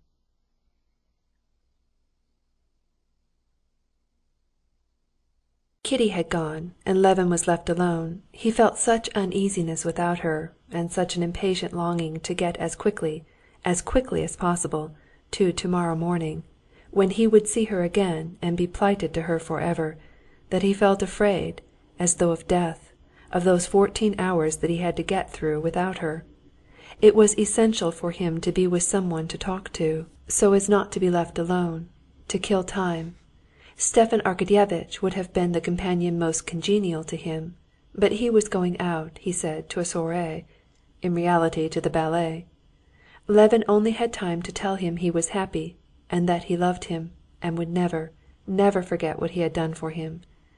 The eyes and the smile of Stepan Arkadyevitch showed Levin that he comprehended that feeling fittingly.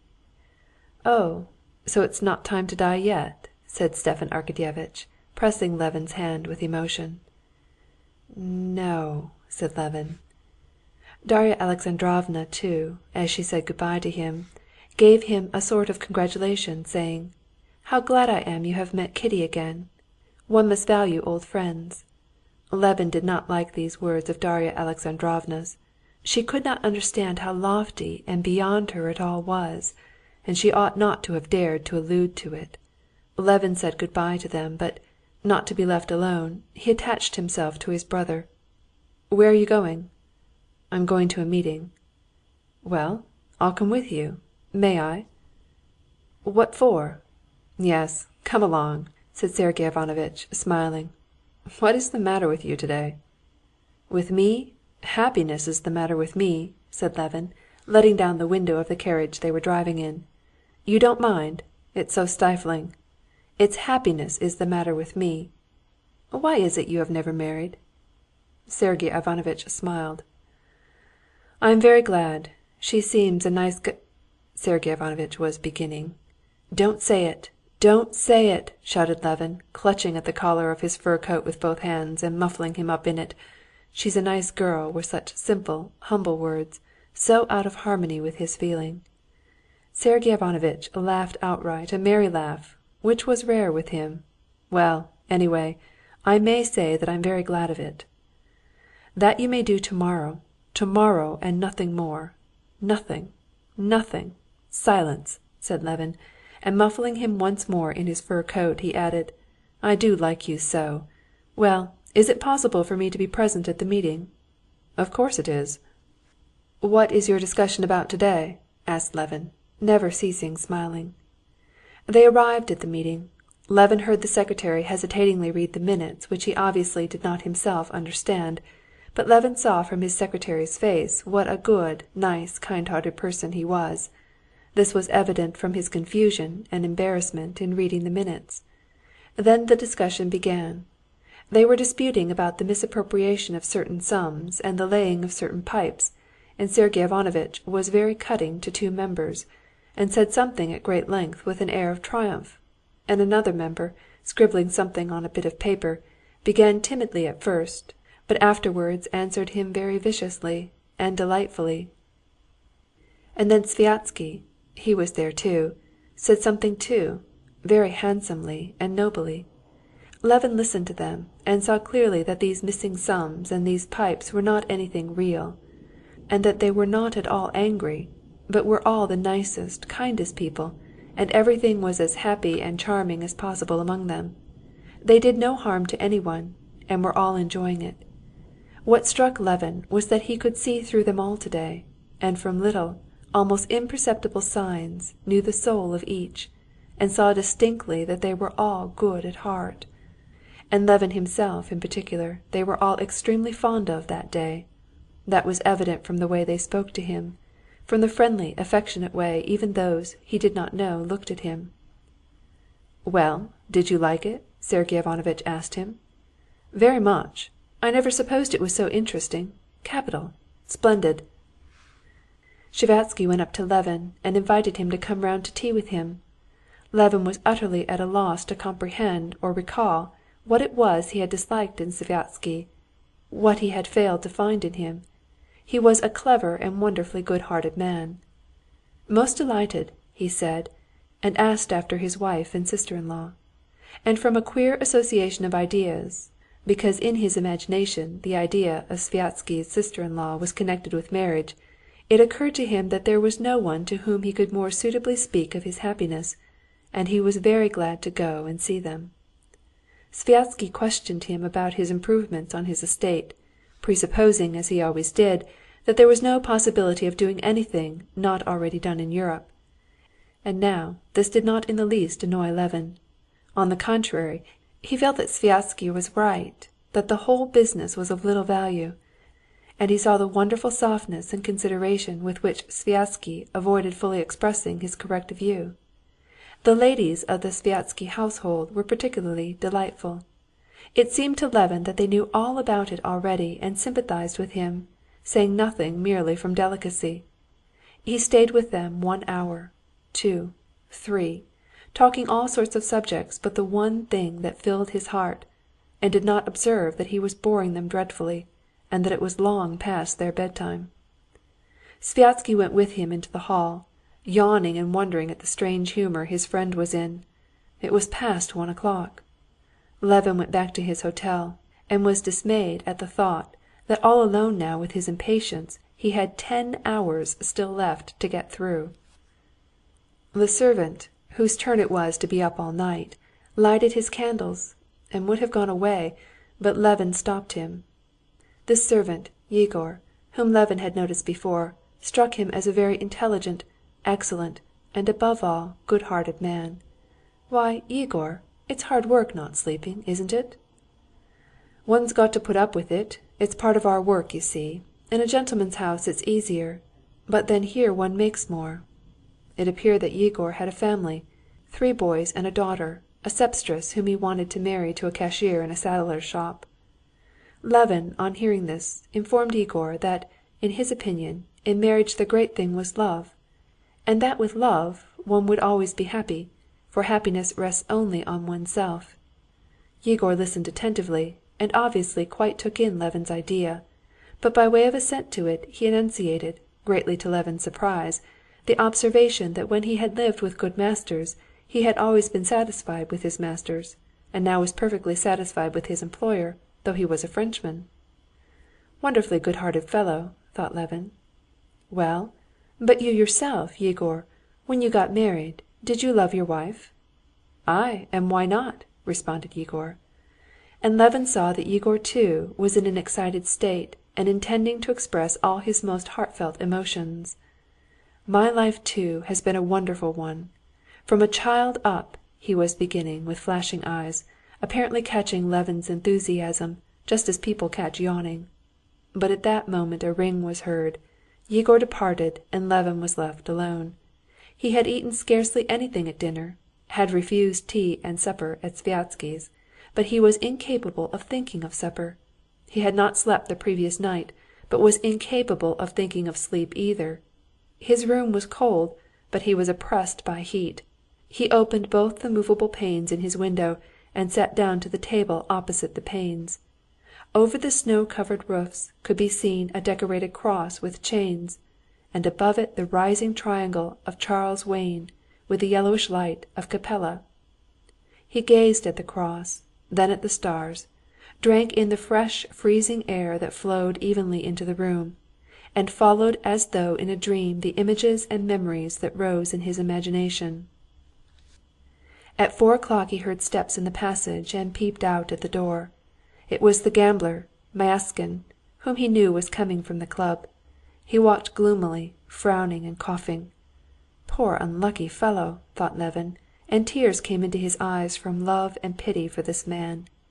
He would have talked with him and tried to comfort him, but remembering that he had nothing but his shirt on, he changed his mind and sat down again at the open pane to bathe in the cold air and gaze at the exquisite lines of the cross, silent but full of meaning for him, and the mounting lurid yellow star.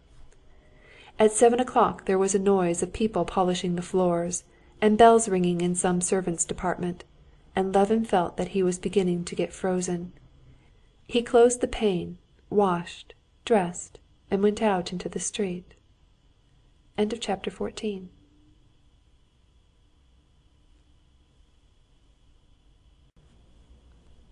The streets were still empty. Levin went to the house of the Shtcherbatskys. The visitors' doors were closed and everything was asleep. He walked back, went into his room again, and asked for coffee. The day servant, not Yegor this time, brought it to him. Levin would have entered into conversation with him, but a bell rang for the servant and he went out. Levin tried to drink coffee and put some roll in his mouth, but his mouth was quite at a loss with what to do with the roll. Levin, rejecting the roll, put on his coat and went out again for a walk. It was 9 o'clock when he reached the Shtcherbatskys' steps the second time. In the house they were only just up, and the cook came out to go marketing. He had to go through at least 2 hours more. All that night and morning Levin lived perfectly unconsciously, and felt perfectly lifted out of the conditions of material life.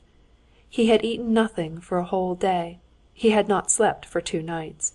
He had spent several hours undressed in the frozen air, and felt not simply fresher and stronger than ever, but felt utterly independent of his body. He moved without muscular effort, and felt as if he could do anything. He was convinced he could fly upwards, or lift the corner of the house if need be. He spent the remainder of the time in the street, incessantly looking at his watch and gazing about him. And what he saw then, he never saw again after. The children especially going to school, the bluish doves flying down from the roofs to the pavement, and the little loaves covered with flour, thrust out by an unseen hand, touched him. Those loaves, those doves, and those two boys were not earthly creatures. It all happened at the same time. A boy ran towards a dove and glanced smiling at Levin. The dove with a whir of her wings darted away, flashing in the sun, amid grains of snow that quivered in the air, while from a little window there came a smell of freshly baked bread, and the loaves were put out. All of this together was so extraordinarily nice that Levin laughed and cried with delight. Going a long way round to Gadzetsny Place and Kislovka, he went back again to the hotel, and putting his watch before him, he sat down to wait for 12 o'clock. In the next room they were talking about some sort of machines, and swindling, and coughing their morning coughs. They did not realize that the hand was near 12. The hand reached it. Levin went out onto the steps. The sledge drivers clearly knew all about it. They crowded round Levin with happy faces, quarreling among themselves and offering their services. Trying not to offend the other sledge drivers, and promising to drive with them too, Levin took one and told him to drive to the Shtcherbatskys'. The sledge driver was splendid in a white shirt collar sticking out over his overcoat and into his strong, full-bodied red neck. The sledge was high and comfortable, and altogether such a one as Levin had never drove in after, and the horse was a good one, and tried to gallop but didn't seem to move. The driver knew the Shtcherbatskys' house, and drew up at the entrance with a curve of his arm and a ho, especially indicative of respect for his fare. The Shtcherbatskys' hall porter certainly knew all about it. This was evident from the smile in his eyes and the way he said, "Well, it's a long time since you've been to see us, Konstantin Dmitrievitch." Not only he knew all about it, but he was unmistakably delighted and making efforts to conceal his joy. Looking into his kindly old eyes, Levin realized even something new in his happiness. "Are they up? Pray walk in. Leave it here," said he, smiling as Levin would have come back to take his hat. That meant something. "To whom shall I announce your honor?" asked the footman. The footman, though a young man, and one of the new school of footmen, a dandy, was a very kind-hearted, good fellow, and he too knew all about it. "The princess, the prince, the young princess," said Levin. The first person he saw was Mademoiselle Linon. She walked across the room, and her ringlets and her face were beaming. He had only just spoken to her, when suddenly he heard the rustle of a skirt at the door, and Mademoiselle Linon vanished from Levin's eyes, and a joyful terror came over him at the nervousness of his happiness. Mademoiselle Linon was in great haste, and leaving him, went out at the other door. Directly she had gone out, swift, light steps sounded on the parquet, and his bliss, his life, himself, what was best in himself, what he had so long sought and longed for, was quickly, so quickly approaching him. She did not walk, but seemed, by some unseen force, to float to him. He saw nothing but her clear, truthful eyes, frightened by the same bliss of love that flooded his heart. Those eyes were shining nearer and nearer, blinding him with their light of love. She stopped still close to him, touching him. Her hands rose and dropped onto his shoulders. She had done all she could. She had run up to him and given herself up entirely, shy and happy. He put his arms round her and pressed his lips to her mouth that sought his kiss. She too had not slept all night, and had been expecting him all the morning. Her father and mother had consented without demur, and were happy in her happiness. She had been waiting for him. She wanted to be the first to tell him her happiness and his. She had got ready to see him alone, and had been delighted at the idea, and had been shy and ashamed, and did not know herself what she was doing. She had heard his steps and voice, and had waited at the door for Mademoiselle Linon to go. Mademoiselle Linon had gone away. Without thinking, without asking herself how and what, she had gone up to him, and did as she was doing. "Let us go to mamma," she said, taking him by the hand. For a long while he could say nothing, not so much because he was afraid of desecrating the loftiness of his emotion by a word, as that every time he tried to say something, instead of words he felt that tears of happiness were welling up, He took her hand and kissed it. "Can it be true?" he said at last in a choked voice. "I can't believe you love me, dear." She smiled at that dear, and at the timidity with which he gazed at her. "Yes," she said significantly, deliberately. "I am so happy." Now letting go his hands, she went into the drawing-room. The princess, seeing them, breathed quickly, and immediately began to cry, and then immediately began to laugh, and with a vigorous step Levin had not expected, ran up to him, and hugging his head, kissed him, wetting his cheeks with her tears. "So it is all settled. I am glad. Love her. I am glad. Kitty." "You have not been long settling things," said the old prince, trying to seem unmoved, but Levin noticed that his eyes were wet when he turned to him. "I've always wished for this," said the prince, taking Levin by the arm and drawing him towards himself, even when this little featherhead fancied— "Papa!" shrieked Kitty, and shut his mouth with her hands. "Well, I won't," he said. "I'm very, very Oh, what a fool I am!" He embraced Kitty, kissed her face, her hand, her face again, and made the sign of the cross over her. And there came over Levin a new feeling of love for this man, till then so little known to him, when he saw how slowly and tenderly Kitty kissed his muscular hand. End of chapter 15.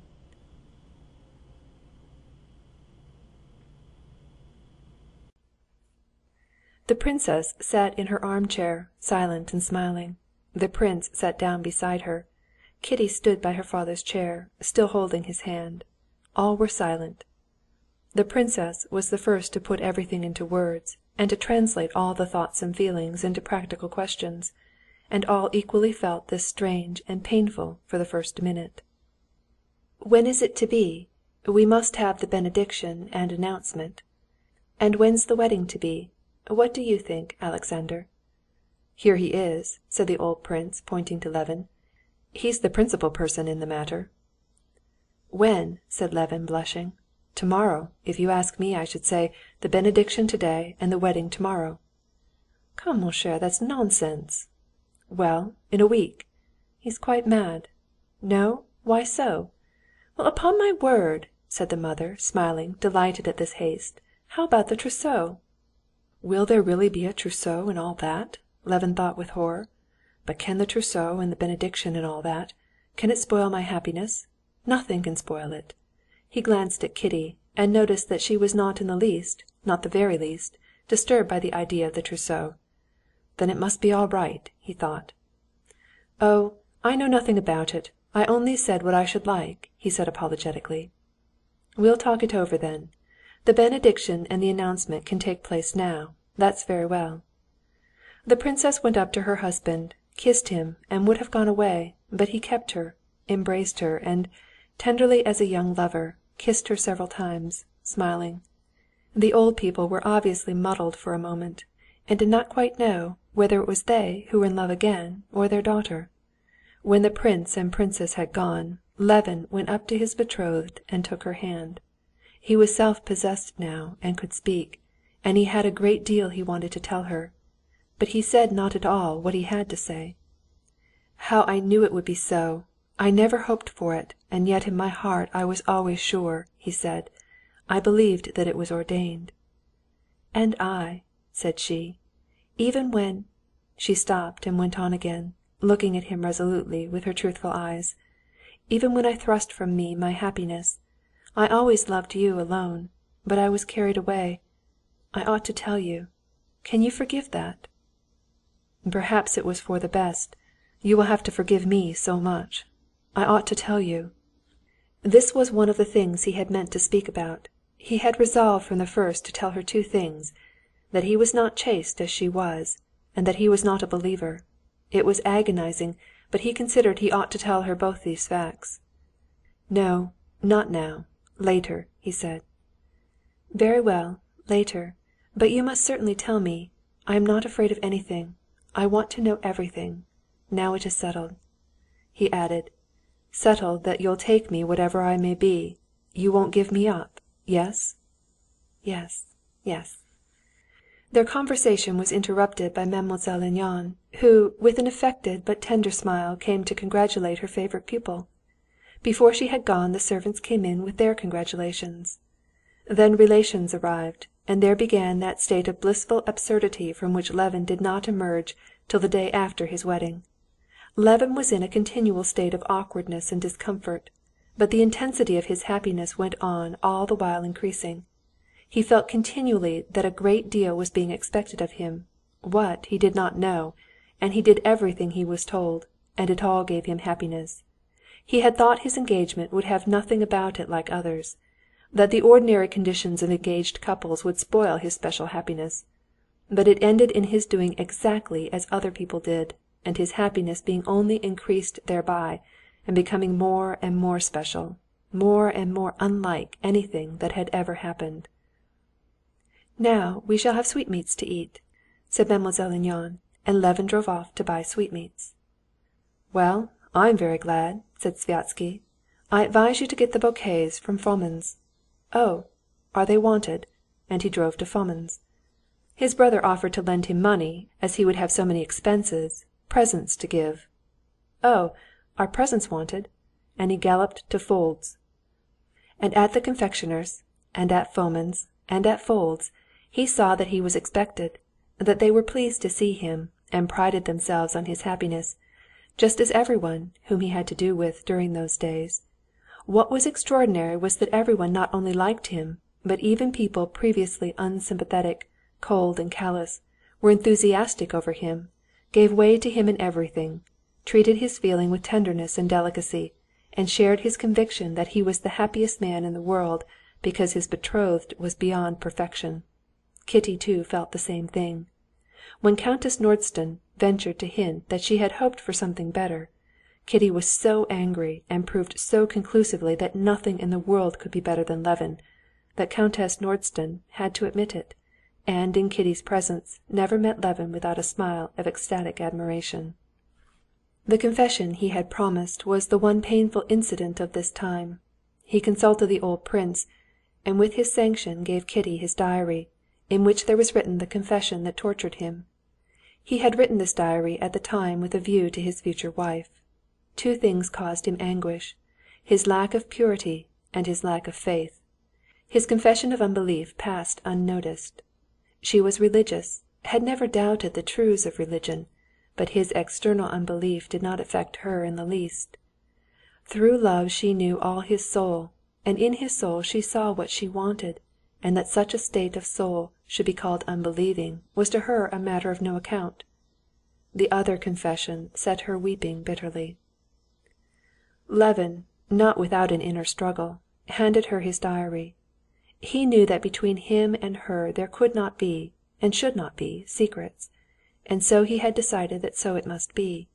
But he had not realized what an effect it would have on her. He had not put himself in her place. It was only when, the same evening, he came to their house before the theatre, went into her room and saw her tear-stained, pitiful, sweet face, miserable with suffering he had caused and nothing could undo. He felt the abyss that separated his shameful past from her dove-like purity, and was appalled at what he had done. "Take them, take these dreadful books," she said, pushing away the notebooks lying before her on the table. "Why did you give them to me? No, it was better anyway," she added, touched by his despairing face. "But it's awful, awful." His head sank and he was silent. He could say nothing. "You can't forgive me," he whispered. "Yes, I forgive you, but it's terrible." But his happiness was so immense that this confession did not shatter it. It only added another shade to it. She forgave him, but from that time more than ever he considered himself unworthy of her, morally bowed down lower than ever before her, and prized more highly than ever his undeserved happiness. Chapter 16.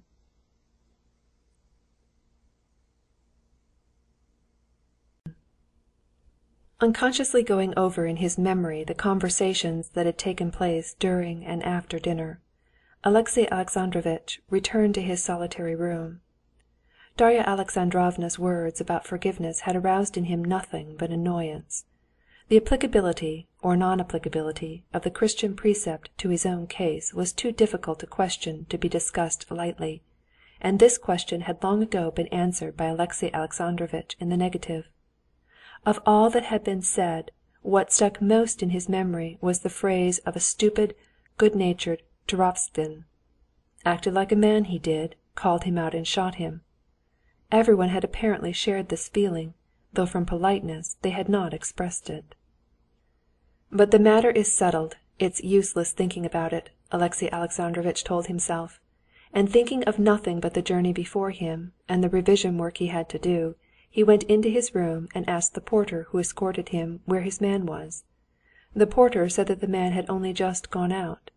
Alexey Alexandrovitch ordered tea to be sent him, sat down to the table, and taking the guide-book, began considering the route of his journey. "2 telegrams," said his manservant, coming into the room. "I beg your pardon, your Excellency, I'd only just that minute gone out." Alexey Alexandrovitch took the telegrams and opened them. The first telegram was the announcement of Stremov's appointment to the very post Karenin had coveted. Alexey Alexandrovitch flung the telegram down, and flushing a little, got up and began to pace up and down the room.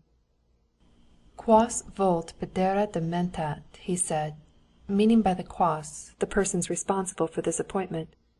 He was not so much annoyed that he had not received the post, that he had been conspicuously passed over, but it was incomprehensible, amazing to him that they did not see the wordy phrase-manager Stremov as the last man fit for it.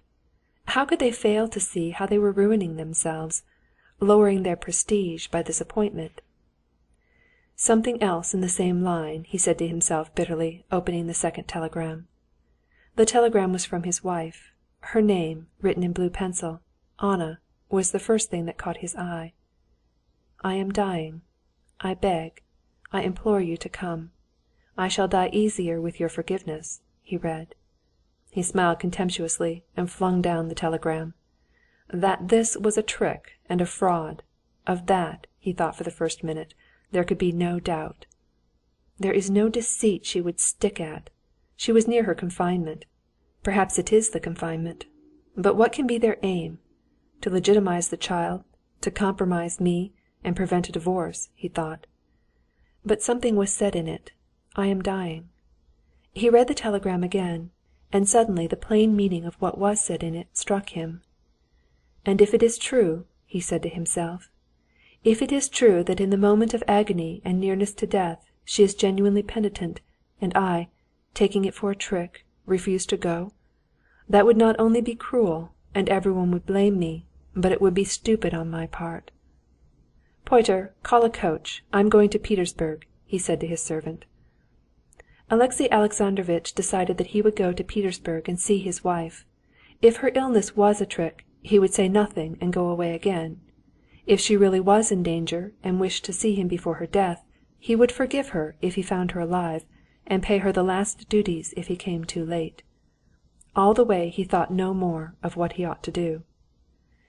With a sense of weariness and uncleanness from the night spent in the train, in the early fog of Petersburg, Alexey Alexandrovitch drove through the deserted Nevsky and stared straight before him, not thinking of what was awaiting him. He could not think about it, because in picturing what would happen, he could not drive away the reflection that her death would at once remove all the difficulty of his position. Bakers, closed shops, night cabmen, porters sweeping the pavements flashed past his eyes, and he watched it all, trying to smother the thought of what was awaiting him, and what he dared not hope for, and yet was hoping for. He drove up to the steps. A sledge and a carriage with the coachman asleep stood at the entrance. As he went into the entry, Alexey Alexandrovitch, as it were, got out his resolution from the remotest corner of his brain, and mastered it thoroughly. Its meaning ran: if it's a trick, then calm contempt and departure; if truth, do what is proper. The porter opened the door before Alexey Alexandrovitch rang. The porter, Kapitonitch, looked queer in an old coat, without a tie, and in slippers. "How is your mistress?" "A successful confinement yesterday." Alexey Alexandrovitch stopped short and turned white. He felt distinctly now how intensely he had longed for her death. "And how is she?" Korney, in his morning apron, ran downstairs. "Very ill," he answered. "There was a consultation yesterday, and the doctor's here now." "Take my things," said Alexey Alexandrovitch, and feeling some relief at the news that there was still hope of her death, he went into the hall. On the hat stand there was a military overcoat. Alexey Alexandrovitch noticed it, and asked, "Who is here?" "The doctor, the midwife, and Count Vronsky." Alexey Alexandrovitch went into the inner rooms. In the drawing-room there was no one. At the sound of his steps there came out of her boudoir the midwife in a cap with lilac ribbons. She went up to Alexey Alexandrovitch, and with the familiarity given by the approach of death took him by the arm and drew him towards the bedroom. "Thank God you've come. She keeps on about you, and nothing but you," she said. "Make haste with the ice," the doctor's peremptory voice said from the bedroom. Alexey Alexandrovitch went into her boudoir. At the table, sitting sideways on a low chair, was Vronsky, his face hidden in his hands, weeping. He jumped up at the doctor's voice, took his hands from his face, and saw Alexey Alexandrovitch. Seeing the husband, he was so overwhelmed that he sat down again, drawing his head down to his shoulders, as if he wanted to disappear. But he made an effort over himself, got up, and said, "She is dying. The doctors say there is no hope. I am entirely in your power. Only let me be here, though I am at your disposal. Alexey Alexandrovitch, seeing Vronsky's tears, felt a rush of nervous emotion always produced in him by the sight of other people's suffering. He turned away his face and moved hurriedly to the door, without hearing the rest of his words. From the bedroom came the sound of Anna's voice saying something. Her voice was lively, eager, with exceedingly distinct intonations. Alexey Alexandrovitch went into the bedroom and went up to the bed. She was lying turned with her face towards him. Her cheeks were flushed crimson, her eyes glittered. Her little white hands thrust out from the sleeves of her dressing-gown were playing with the quilt, twisting it about. It seemed as though she were not only well and blooming, but in the happiest frame of mind. She was talking rapidly, musically, and with exceptionally correct articulation and expressive intonation. "For Alexey, I am speaking of Alexey Alexandrovitch. What a strange and awful thing that both are Alexey, isn't it? Alexey would not refuse me. I should forget. He would forgive. But why doesn't he come? He's so good he doesn't know himself how good he is. Ah, my God, what agony! Give me some water, quick. Oh, that will be bad for her, my little girl. Oh, very well then, give her to a nurse. Yes, I agree. It's better, in fact. He'll be coming. It will hurt him to see her. Give her to the nurse." "Anna Arkadyevna, he has come. He is here," said the midwife, trying to attract her attention to Alexey Alexandrovitch. "Oh, what nonsense!" Anna went on, not seeing her husband. "No, give her to me. Give me my little one. He has not come yet. You say he won't forgive me, because you don't know him. No one knows him. I'm the only one. And it was hard for me even. His eyes I ought to know. Seryozha has the same eyes, and I can't bear to see them because of it. Has Seryozha had his dinner? I know everyone will forget him. He would not forget. Seryozha must be moved into the corner room, and Mariette must be asked to sleep with him." All of a sudden she shrank back, was silent, and in terror, as though expecting a blow, as though to defend herself, she raised her hands to her face. She had seen her husband. "No, no!" she began. "I am not afraid of him. I am afraid of death. Alexey, come here. I am in a hurry, because I've no time. I've not long left to live. The fever will begin directly, and I shall understand nothing more. Now I understand. I understand it all. I see it all." Alexey Alexandrovitch's wrinkled face wore an expression of agony. He took her by the hand and tried to say something, but he could not utter it. His lower lip quivered, but he still went on struggling with his emotion, and only now and then glanced at her. And each time he glanced at her he saw her eyes gazing at him with such passionate and triumphant tenderness as he had never seen in them. "Wait a minute, you don't know. Stay a little, stay." She stopped, as though collecting her ideas. "Yes," she began. "Yes, yes, yes, this is what I wanted to say. Don't be surprised at me. I'm still the same, but there is another woman in me. I'm afraid of her. She loved that man, and I tried to hate you, and could not forget about her that used to be. I'm not that woman. Now I'm my real self, all myself. I'm dying now. I know I shall die. Ask him. Even now I feel, see here, the weights on my feet, on my hands, on my fingers. My fingers, see how huge they are? But this will soon all be over. Only one thing I want. Forgive me quite. I'm terrible, but my nurse used to tell me, the holy martyr, what was her name? She was worse. And I'll go to Rome. There's a wilderness, and there I shall be no trouble to anyone. Only I'll take Seryozha and the little one. No, you can't forgive me. I know. It can't be forgiven. No, go away. You're too good." She held his hand in one burning hand, while she pushed him away with the other. The nervous agitation of Alexey Alexandrovitch kept increasing, and he had by now reached such a point that he ceased to struggle with it. He suddenly felt that what he had regarded as nervous agitation was on the contrary a blissful spiritual condition that gave him all at once a new happiness he had never known. He did not think that the Christian law that he had been all his life trying to follow enjoined on him to forgive and love his enemies, but a glad feeling of love and forgiveness for his enemies filled his heart. He knelt down and laying his head on the curve of her arm, which burned him as with fire through the sleeve, he sobbed like a little child. She put her arm around his head, moved towards him, and with defiant pride lifted up her eyes. "That is he. I knew him. Now, forgive me, everyone, forgive me. They've come again. Why don't they go away? Oh, take these cloaks off me." The doctor unloosed her hands, carefully laying her on the pillow, and covering her up to the shoulders. She lay back submissively, and looked before her with beaming eyes. "Remember one thing, that I needed nothing but forgiveness, and I want nothing more. Why doesn't he come?" she said, turning to the door toward Vronsky. Do come! Give him your hand." Vronsky came to the side of the bed, and seeing Anna, again hid his face in his hands. "Uncover your face. Look at him. He's a saint," she said. "Oh, uncover your face! Do uncover it!" she said angrily. "Alexey Alexandrovitch, do uncover his face. I want to see him." Alexey Alexandrovitch took Vronsky's hands and drew them away from his face, which was awful with the expression of agony and shame upon it. "Give him your hand. Forgive him."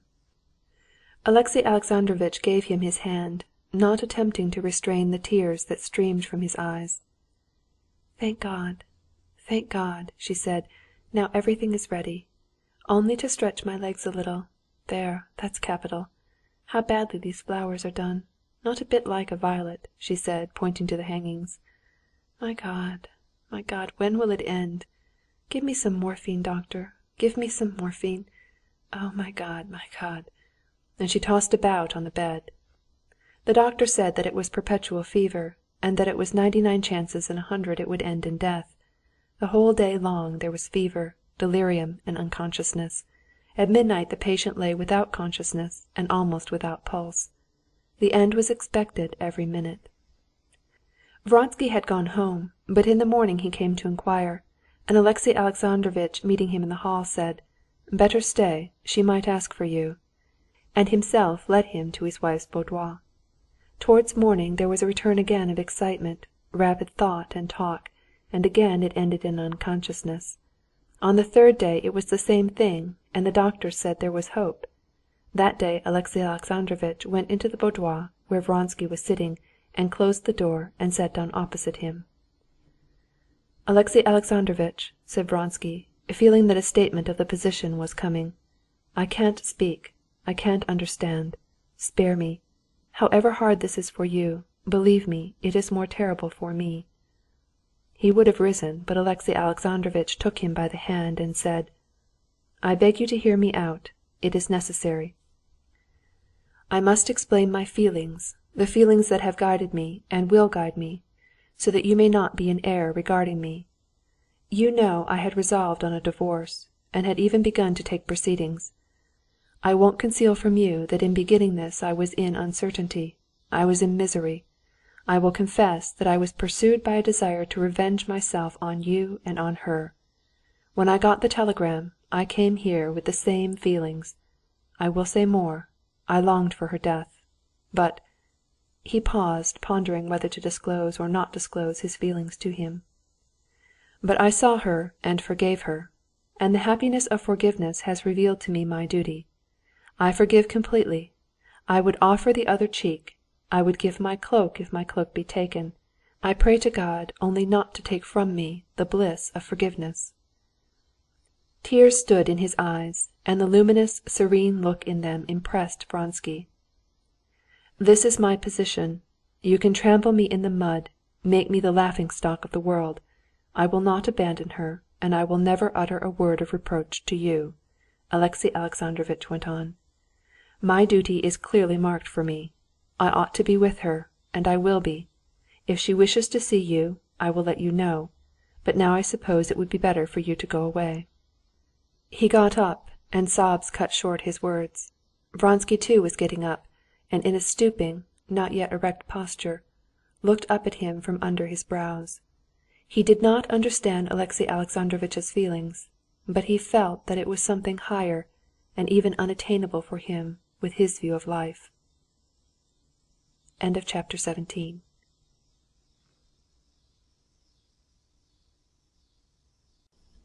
After the conversation with Alexey Alexandrovitch, Vronsky went out onto the steps of the Karenins' house and stood still, with difficulty remembering where he was and where he ought to walk or drive. He felt disgraced, humiliated, guilty, and deprived of all possibility of washing away his humiliation. He felt thrust out of the beaten track along which he had so proudly and lightly walked till then. All the habits and rules of his life that had seemed so firm had turned out suddenly false and inapplicable.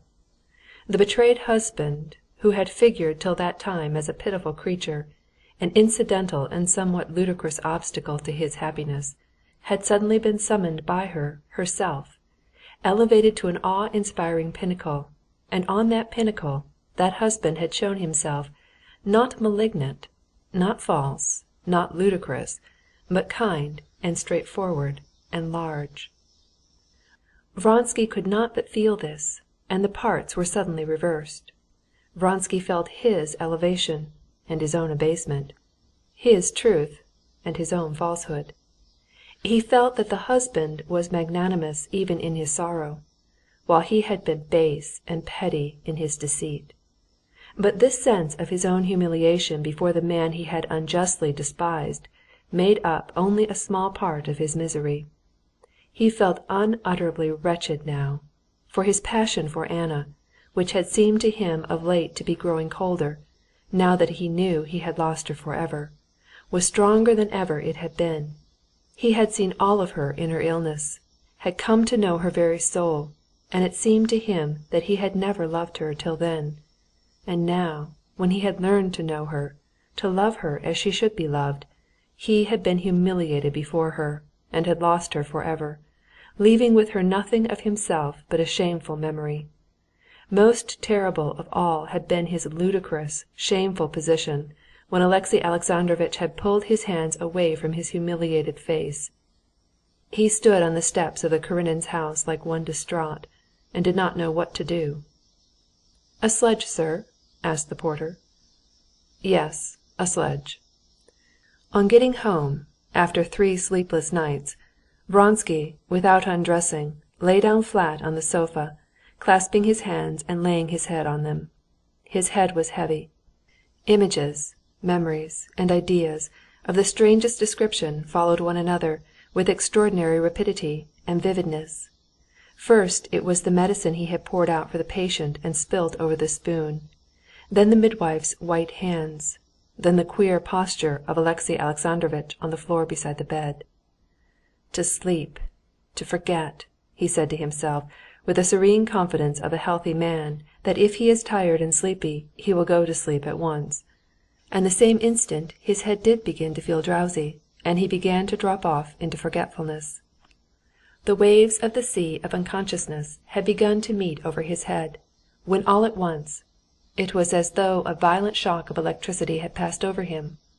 He started so that he leaped up on the springs of the sofa, and leaning on his arms, got in a panic onto his knees. His eyes were wide open as though he had never been asleep.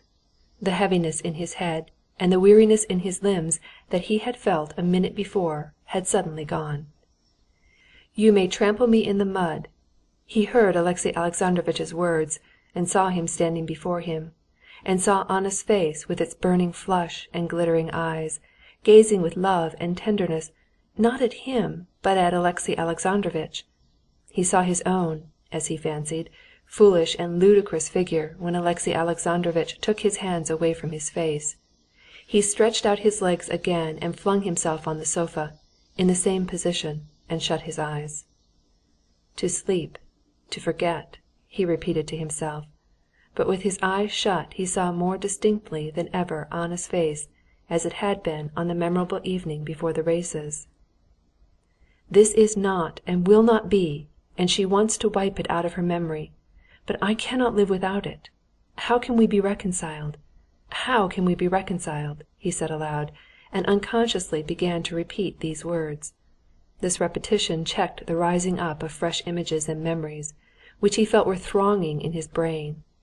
But repeating words did not check his imagination for long.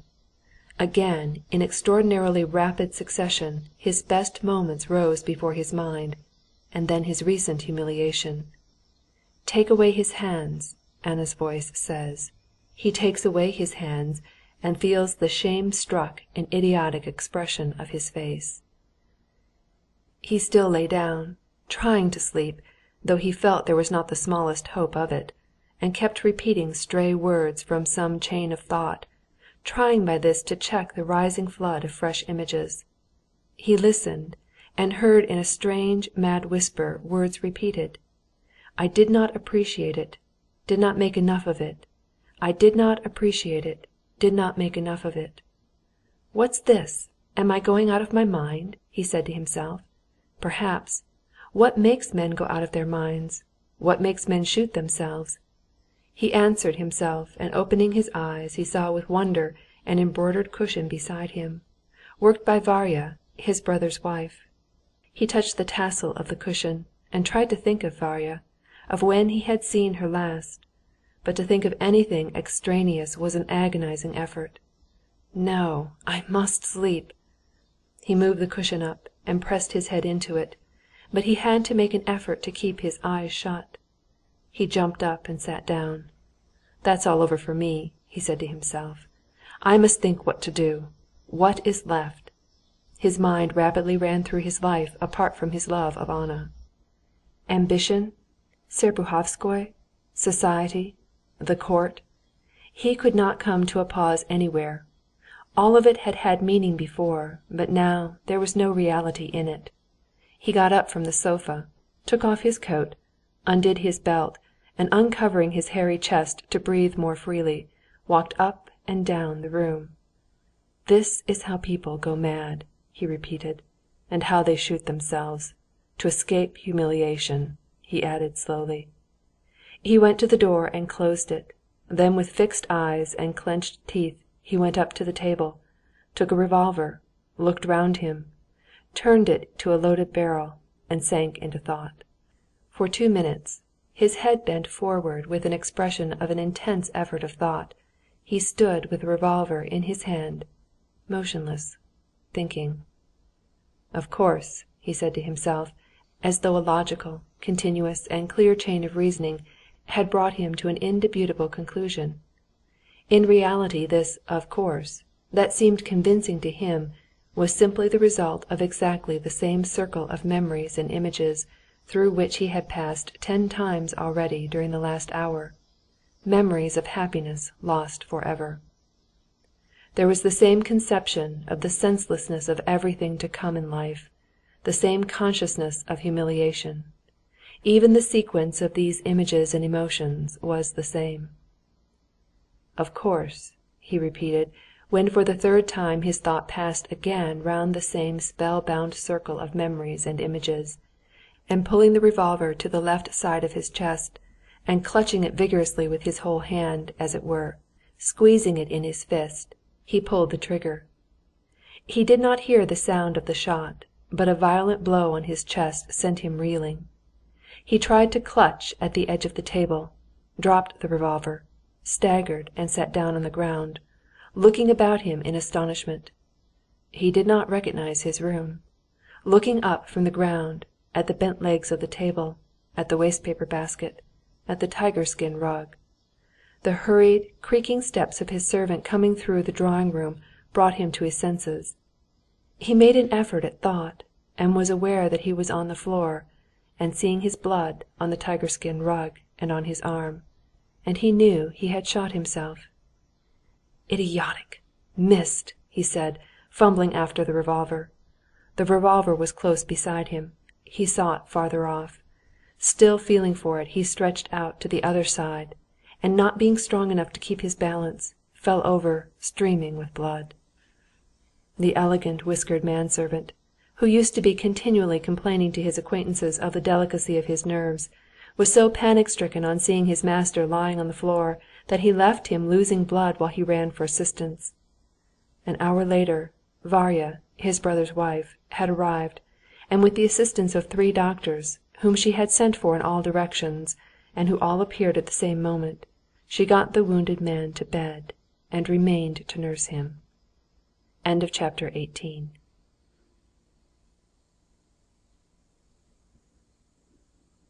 The mistake made by Alexey Alexandrovitch in that, when preparing for seeing his wife, he had overlooked the possibility that her repentance might be sincere, and he might forgive her, and she might not die. This mistake was 2 months after his return from Moscow brought home to him in all its significance. But the mistake made by him had arisen not simply from his having overlooked that contingency, but also from the fact that until that day of his interview with his dying wife, he had not known his own heart. At his sick wife's bedside he had for the first time in his life given way to that feeling of sympathetic suffering always roused in him by the sufferings of others, and hitherto looked on him with shame as a harmful weakness. And pity for her, and remorse for having desired her death, and most of all, the joy of forgiveness, made him at once conscious, not simply of the relief of his own sufferings, but of a spiritual peace he had never experienced before. He suddenly felt that the very thing that was the source of his sufferings had become the source of his spiritual joy, that what had seemed insoluble while he was judging, blaming, and hating had become clear and simple when he forgave and loved. He forgave his wife and pitied her for her sufferings and her remorse. He forgave Vronsky and pitied him, especially after reports reached him of his despairing action. He felt more for his son than before, and he blamed himself now for having taken too little interest in him. But for the little newborn baby he felt a quite peculiar sentiment, not of pity only, but of tenderness. At first, from a feeling of compassion alone, he had been interested in the delicate little creature, who was not his child, and who was cast on one side during her mother's illness, and would certainly have died if he had not troubled about her. And he did not himself observe how fond he became of her. He would go into the nursery several times a day, and sit there for a long while, so that the nurses, who were at first afraid of him, got quite used to his presence. Sometimes for half an hour at a stretch he would sit silently gazing at the saffron-red, downy, wrinkled face of the sleeping baby, watching the movements of the frowning brows, and the fat little hands, with clenched fingers, that rubbed the little eyes and nose. At such moments particularly, Alexey Alexandrovitch had a sense of perfect peace and inward harmony, and saw nothing extraordinary in his position, nothing that ought to be changed. But as time went on he saw more and more distinctly that however natural the position now seemed to him, he would not long be allowed to remain in it. He felt that besides the blessed spiritual force controlling his soul, there was another, a brutal force, as powerful or more powerful, which controlled his life, and that this force would not allow him that humble peace he longed for. He felt that everyone was looking at him with inquiring wonder, that he was not understood, that something was expected of him. Above all, he felt the instability and unnaturalness of his relations with his wife. When the softening effect of the near approach of death had passed away, Alexey Alexandrovitch began to notice that Anna was afraid of him, ill at ease with him, and could not look him straight in the face. She seemed to be wanting, and not daring, to tell him something. As though foreseeing their present relations could not continue, she seemed to be expecting something from him. Towards the end of February it happened that Anna's baby daughter, who had been named Anna too, fell ill. Alexey Alexandrovitch was in the nursery in the morning, and leaving orders for the doctor to be sent for, he went to his office. On finishing his work he returned home at 4. Going into the hall he saw a handsome groom, in a braided livery and a bear fur cape, holding a white fur cloak. "Who is here?" said Alexey Alexandrovitch. "Princess Elizaveta Fedorovna Tverskaya," the groom answered, and it seemed to Alexey Alexandrovitch that he grinned. During all this difficult time Alexey Alexandrovitch had noticed that his worldly acquaintances, especially women, took a peculiar interest in him and his wife. All these acquaintances he observed with difficulty concealing their mirth at something. The same mirth he had perceived in the lawyer's eyes, and just now in the eyes of this groom. Everyone seemed, somehow, hugely delighted, as though they had just been at a wedding. When they met him, with ill-disguised enjoyment they inquired after his wife's health. The Princess Tverskaya was unpleasant to Alexey Alexandrovitch from the memories associated with her, and also because he disliked her, and he went straight to the nursery. In the day nursery Seryozha, leaning on the table with his legs on a chair, was drawing and chatting away merrily. The English governess, who had during Anna's illness replaced the French one, was sitting near the boy knitting a shawl. She hurriedly got up, curtsied, and pulled Seryozha. Alexey Alexandrovitch stroked his son's hair, answered the governess's inquiries about his wife, and asked what the doctor had said of the baby. "The doctor said it was nothing serious, and he ordered a bath, sir." "But she is in pain," said Alexey Alexandrovitch, listening to the baby screaming in the next room. "I think it's the wet nurse, sir," the Englishwoman said firmly. "What makes you think so?" he asked, stopping short. "It's just as it was at the Countess Paul's, sir. They gave the baby medicine, and it turned out that the baby was simply hungry. The nurse had no milk, sir." Alexey Alexandrovitch pondered, and, after standing still a few seconds, he went in at the other door. The baby was lying with its head thrown back, stiffening itself in the nurse's arms, and would not take the plump breast offered it, and it never ceased screaming in spite of the double hushing of the wet nurse and the other nurse who was bending over her. "Still no better?" said Alexey Alexandrovitch. "She's very restless," answered the nurse in a whisper. "Miss Edwards says that perhaps the wet nurse has no milk," he said. "I think so too, Alexey Alexandrovitch." "Then why didn't you say so?" "Who's one to say it to? Anna Arkadyevna's still ill," said the nurse discontentedly. The nurse was an old servant of the family, and in her simple words there seemed to Alexey Alexandrovitch an allusion to his position. The baby screamed louder than ever, struggling and sobbing.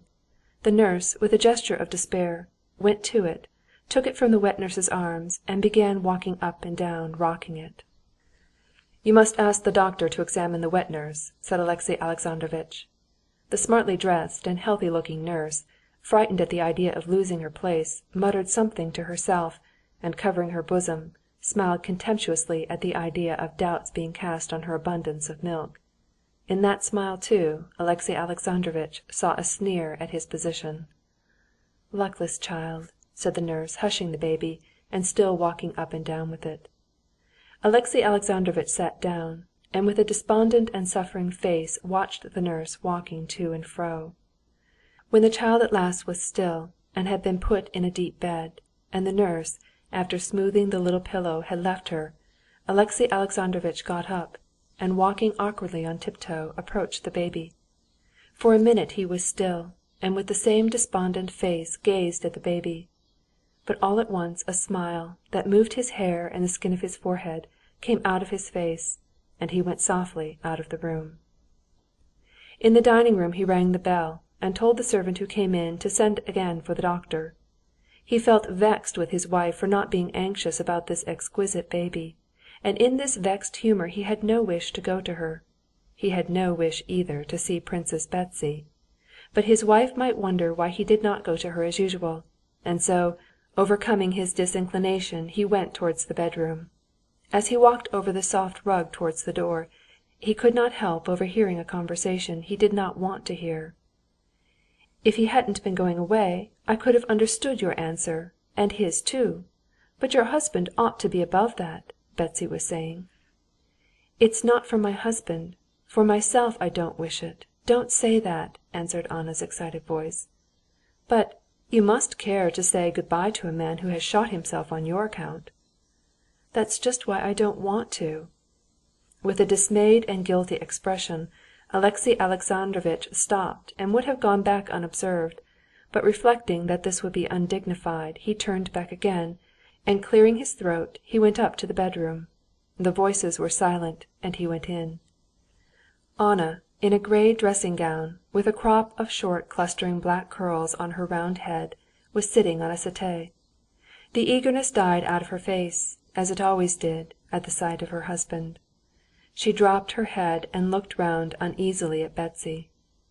Betsy, dressed in the height of the latest fashion, in a hat that towered somewhere over her head like a shade on a lamp, in a blue dress with violet crosswise strips slanting one way on the bodice and the other on the skirt, was sitting beside Anna, her tall flat figure held erect. Bowing her head, she greeted Alexey Alexandrovitch with an ironical smile. "Ah," she said, as though surprised, "I'm very glad you're at home. You never put in an appearance anywhere, and I haven't seen you ever since Anna has been ill. I have heard all about it, your anxiety. Yes, you're a wonderful husband," she said, with a meaning and affable air, as though she were bestowing an order of magnanimity on him for his conduct to his wife. Alexey Alexandrovitch bowed frigidly, and kissing his wife's hand, asked how she was. "Better, I think," she said, avoiding his eyes. "But you've rather a feverish-looking color," he said, laying stress on the word feverish. "We've been talking too much," said Betsy. "I feel it's selfishness on my part, and I am going away." She got up, but Anna, suddenly flushing, quickly caught at her hand. "No, wait a minute, please. I must tell you. No, you," she turned to Alexey Alexandrovitch, and her neck and brow were suffused with crimson. "I won't and can't keep anything secret from you," she said. Alexey Alexandrovitch cracked his fingers and bowed his head. "Betsy's been telling me that Count Vronsky wants to come here, to say good‐bye, before his departure for Tashkend." She did not look at her husband, and was evidently in haste to have everything out, however hard it might be for her. "I told her I could not receive him." "You said, my dear, that it would depend on Alexey Alexandrovitch," Betsy corrected her. "Oh, no, I can't receive him. And what object would there...." She stopped suddenly, and glanced inquiringly at her husband. He did not look at her. "In short, I don't wish it." Alexey Alexandrovitch advanced and would have taken her hand. Her first impulse was to jerk back her hand from the damp hand with big swollen veins that sought hers, but with an obvious effort to control herself, she pressed his hand. "I am very grateful to you for your confidence, but," he said, feeling with confusion and annoyance that what he could decide easily and clearly by himself, he could not discuss before Princess Tverskaya, who to him stood for the incarnation of that brute force which would inevitably control him in the life he led in the eyes of the world, and hinder him from giving way to his feeling of love and forgiveness. He stopped short, looking at Princess Tverskaya. "Well, good‐bye, my darling," said Betsy, getting up. She kissed Anna and went out. Alexey Alexandrovitch escorted her out. "Alexey Alexandrovitch, I know you are a truly magnanimous man," said Betsy, stopping in the little drawing-room, and with special warmth shaking hands with him once more. "I am an outsider, but I so love her and respect you that I venture to advise. Receive him. Alexey Vronsky is the soul of honor, and he is going away to Tashkend." "Thank you, princess, for your sympathy and advice. But the question of whether my wife can or cannot see anyone, she must decide herself." He said this from habit, lifting his brows with dignity, and reflecting immediately that whatever his words might be, there could be no dignity in his position. And he saw this by the suppressed, malicious, an ironical smile with which Betsy glanced at him after this phrase. Chapter 19.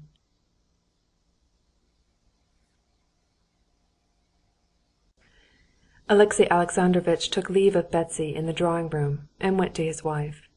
She was lying down, but hearing his steps she sat up hastily in her former attitude and looked in a scared way at him. He saw she had been crying. "I am very grateful for your confidence in me," he repeated gently in Russian the phrase he had said in Betsy's presence in French, and sat down beside her.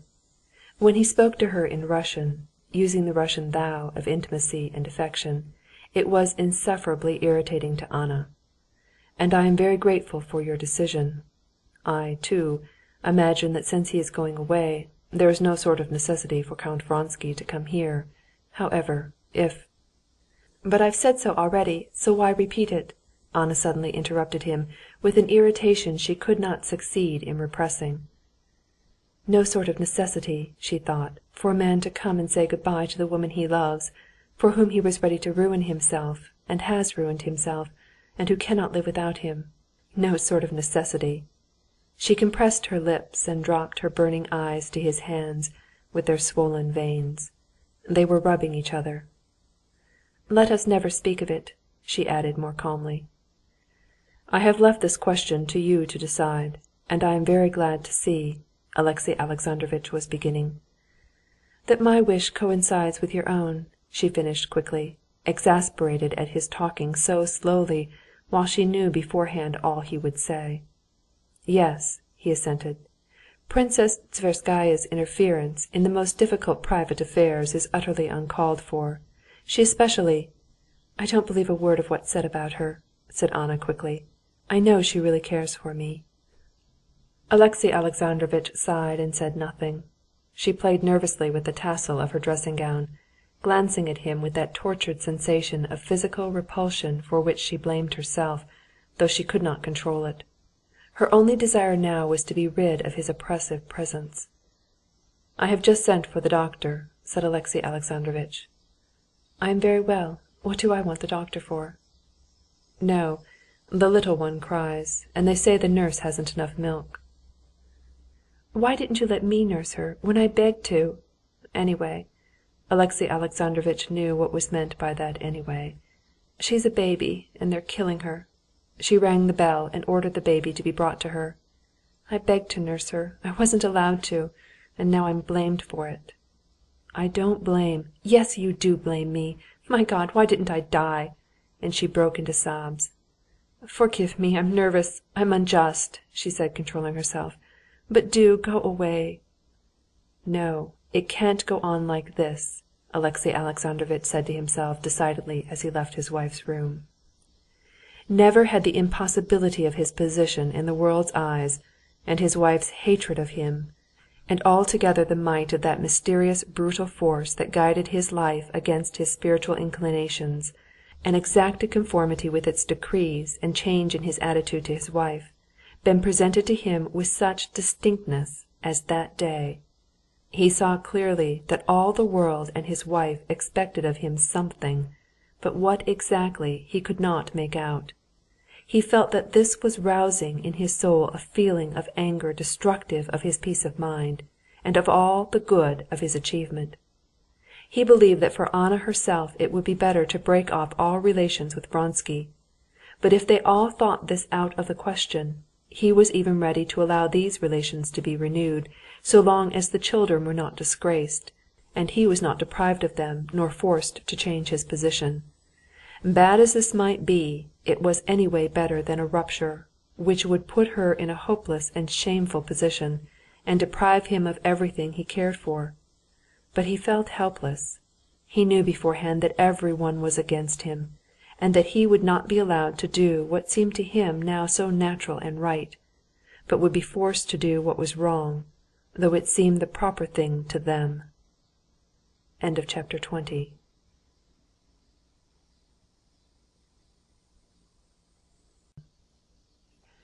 Before Betsy had time to walk out of the drawing-room, she was met in the doorway by Stepan Arkadyevitch, who had just come from Yeliseev's, where consignment of fresh oysters had been received. "Ah, princess, what a delightful meeting!" he began. "I've been to see you." "A meeting for 1 minute, for I'm going," said Betsy, smiling and putting on her glove. "Don't put on your glove yet, princess. Let me kiss your hand. There's nothing I'm so thankful to the revival of the old fashions for as the kissing of the hand." He kissed Betsy's hand. "When shall we see each other?" "You don't deserve it," answered Betsy, smiling. "Oh, yes, I deserve a great deal, for I've become a most serious person. I don't only manage my own affairs, but other people's too," he said with a significant expression. "Oh, I'm so glad!" answered Betsy, at once understanding that he was speaking of Anna. And going back into the drawing‐room, they stood in a corner. "He's killing her," said Betsy in a whisper full of meaning. "It's impossible, impossible." "I'm glad you think so," said Stepan Arkadyevitch, shaking his head with a serious and sympathetically distressed expression. "That's what I've come to Petersburg for." "The whole town's talking of it," she said. "It's an impossible position. She pines and pines away. He doesn't understand that she's one of those women who can't trifle with their feelings. One of two things: either let him take her away, act with energy, or give her a divorce. This is stifling her." "Yes, yes, just so," Oblonsky said, sighing. "That's what I've come for. At least not solely for that. I've been made a kammerherr, of course, one has to say thank you. But the chief thing was having to settle this." "Well, God help you," said Betsy. After accompanying Betsy to the outside hall, once more kissing her hand above the glove, at the point where the pulse beats, and murmuring to her such unseemly nonsense that she did not know whether to laugh or be angry, Stepan Arkadyevitch went to his sister. He found her in tears. Although he happened to be bubbling over with good spirits, Stepan Arkadyevitch immediately and quite naturally fell into the sympathetic, poetically emotional tone which harmonized with her mood. He asked her how she was, and how she had spent the morning. "Very, very miserably, today and this morning and all past days, and days to come," she said. "I think you're giving way to pessimism. You must rouse yourself. You must look life in the face. I know it's hard, but...." "I have heard it said that women love men even for their vices," Anna began suddenly. "But I hate him for his virtues. I can't live with him. Do you understand? The sight of him has a physical effect on me, and it makes me beside myself. I can't live with him. What am I to do? I've been unhappy, and used to think one couldn't be more unhappy. But the awful state of things I am going through now, I could never have conceived. Would you believe it? That knowing he's a good man, a splendid man, that I'm not worth his little finger, still I hate him. I hate him for his generosity, and there's nothing left for me but...." She would have said death, but Stepan Arkadyevitch would not let her finish. "You are ill and overwrought," he said. "Believe me, you're exaggerating dreadfully. There's nothing so terrible in it." And Stepan Arkadyevitch smiled. No one else in Stepan Arkadyevitch's place, having to do with such despair, would have ventured to smile. The smile would have seemed brutal. But in his smile there was so much of sweetness, an almost feminine tenderness, that his smile did not wound, but softened and soothed. His gentle, soothing words and smiles were as soothing and softening as almond oil, and Anna soon felt this. "No, Stiva," she said, "I'm lost, lost, worse than lost. I can't say yet that it's all over. On the contrary, I feel that it's not over. I'm an overstraining string that must snap, but it's not ended yet, and it will have a fearful end. No matter, we must let the string be loosened little by little. There's no position from which there is no escape. I have thought and thought, only one." Again he knew from her terrified eyes that this one way of escape in her thought was death, and he would not let her say it. "Not at all," he said. "Listen to me. You can't see your own position as I can. Let me tell you candidly my opinion." Again he smiled discreetly his almond oil smile. "I'll begin from the beginning. You married a man 20 years older than yourself. You married him without love and not knowing what love was. It was a mistake, let's admit." "A fearful mistake," said Anna. But I repeat, it's an accomplished fact. Then you had, let us say, the misfortune to love a man not your husband. That was a misfortune, but that too is an accomplished fact. And your husband knew it and forgave it." He stopped at each sentence, waiting for her to object, but she made no answer. "That's so. Now the question is, can you go on living with your husband? Do you wish it? Does he wish it?" "I know nothing, nothing." "But you said yourself that you can't endure him." "No, I didn't say so. I deny it. I can't tell. I don't know anything about it." "Yes, but you can't understand. I feel I'm lying head downwards in a sort of pit, but I ought not to save myself, and I can't—" "Never mind. We'll slip something under and pull you out. I understand you. I understand that you can't take it on yourself to express your wishes, your feelings." "There's nothing, nothing I wish, except for it all to be over." "But he sees this and knows it, and do you suppose it weighs on him any less than on you? You're wretched, he's wretched, and what good can come of it? While divorce would solve the difficulty completely." With some effort Stepan Arkadyevitch brought out his central idea, and looked significantly at her. She said nothing, and shook her cropped head in dissent. But from the look in her face, that suddenly brightened into its old beauty, he saw that if she did not desire this, it was simply because it seemed to her unattainable happiness. "I'm awfully sorry for you, and how happy I should be if I could arrange things," said Stepan Arkadyevitch, smiling more boldly. "Don't speak, don't say a word. God grant only that I may speak as I feel. I'm going to him." Anna looked at him with dreamy, shining eyes, and said nothing. Chapter 21.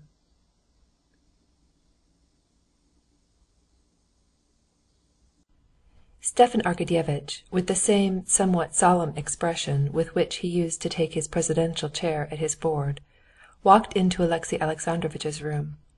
Alexey Alexandrovitch was walking about his room with his hands behind his back, thinking of just what Stepan Arkadyevitch had been discussing with his wife.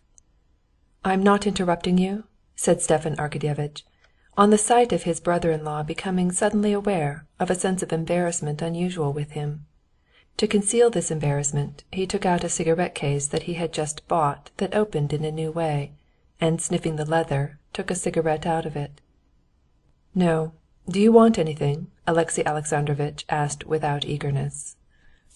"Yes, I wanted to talk to you," said Stepan Arkadyevitch, with surprise aware of an unaccustomed timidity.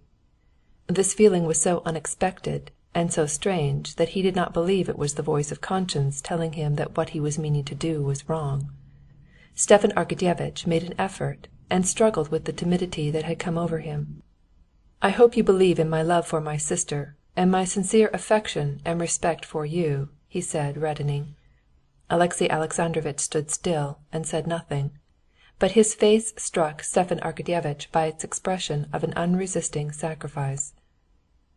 I wanted to have a little talk with you about my sister and your mutual position," he said, still struggling with an unaccustomed constraint. Alexey Alexandrovitch smiled mournfully, looked at his brother-in-law, and without answering went up to the table, took from it an unfinished letter, and handed it to his brother-in-law.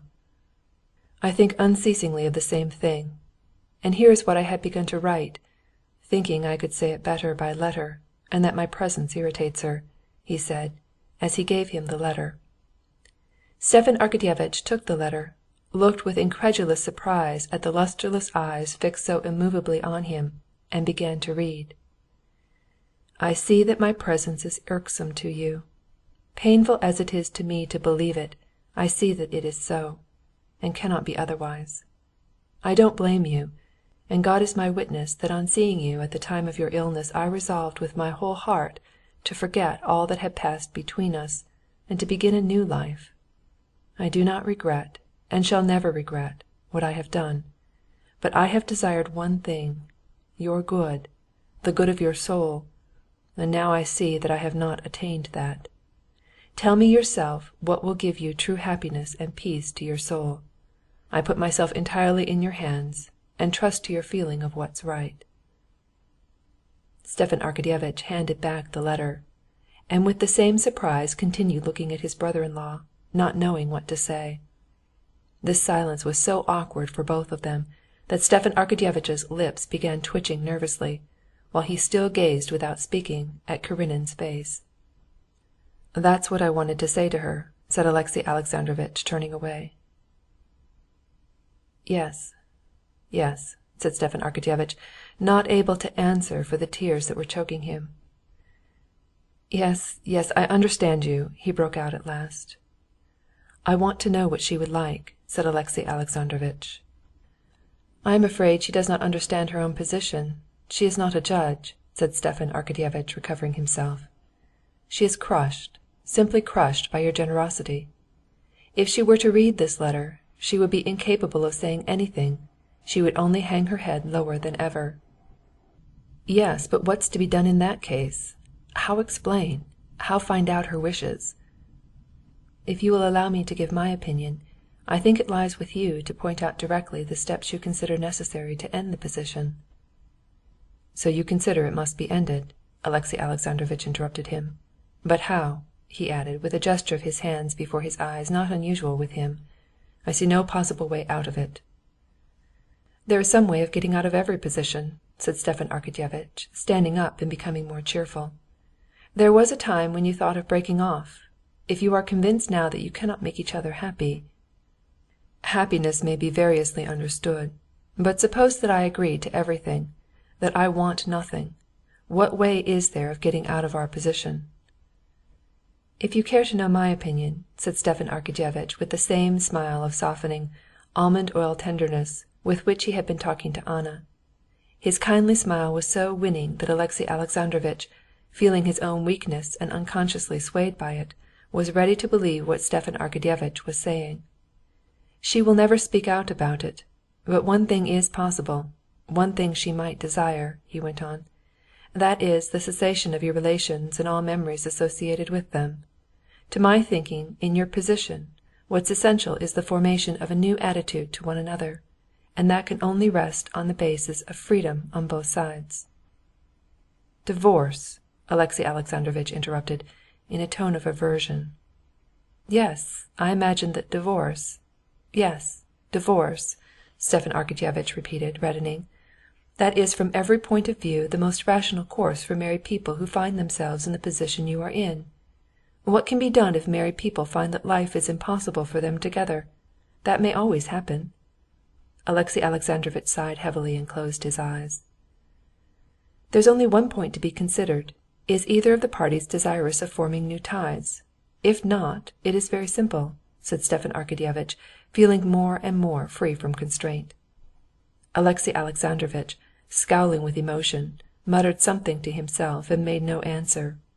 All that seemed so simple to Stepan Arkadyevitch, Alexey Alexandrovitch had thought over thousands of times, and, so far from being simple, it all seemed to him utterly impossible. Divorce, the details of which he knew by this time, seemed to him now out of the question, because the sense of his own dignity and respect for religion forbade his taking upon himself a fictitious charge of adultery, and still more suffering his wife, pardoned and beloved by him, to be caught in the fact and put to public shame. Divorce appeared to him impossible also on other still more weighty grounds. What would become of his son in case of a divorce? To leave him with his mother was out of the question. The divorced mother would have her own illegitimate family, in which his position as a stepson and his education would not be good. Keep him with him? He knew that would be an act of vengeance on his part, and that he did not want. But apart from this, what more than all made divorce seem impossible to Alexey Alexandrovitch was, that by consenting to a divorce he would be completely ruining Anna. The saying of Darya Alexandrovna at Moscow, that in deciding on a divorce he was thinking of himself and not considering that by this he would be ruining her irrevocably, had sunk into his heart. And connecting this saying with his forgiveness of her, with his devotion to the children, he understood it now in his own way. To consent to a divorce, to give her freedom, meant in his thoughts to take from himself the last tie that bound him to life, the children whom he loved, and to take from her the last prop that stayed her on the path of right, to thrust her down to her ruin. If she were divorced, he knew she would join her life to Vronsky's, and their tie would be an illegitimate and criminal one, since a wife, by the interpretation of the ecclesiastical law, could not marry while her husband was living. She will join him, and in a year or two he will throw her over, and she will form a new tie, thought Alexey Alexandrovitch, and I, by agreeing to an unlawful divorce, shall be to blame for her ruin. He had thought it all over hundreds of times, and was convinced that a divorce was not at all simple, as Stepan Arkadyevitch had said, but was utterly impossible. He did not believe a single word Stepan Arkadyevitch said to him. To every word he had 1,000 objections to make, but he listened to him, feeling that his words were the expression of that mighty, brutal force which controlled his life and to which he would have to submit. "The only question is on what terms you agree to give her a divorce. She does not want anything, does not dare ask you for anything.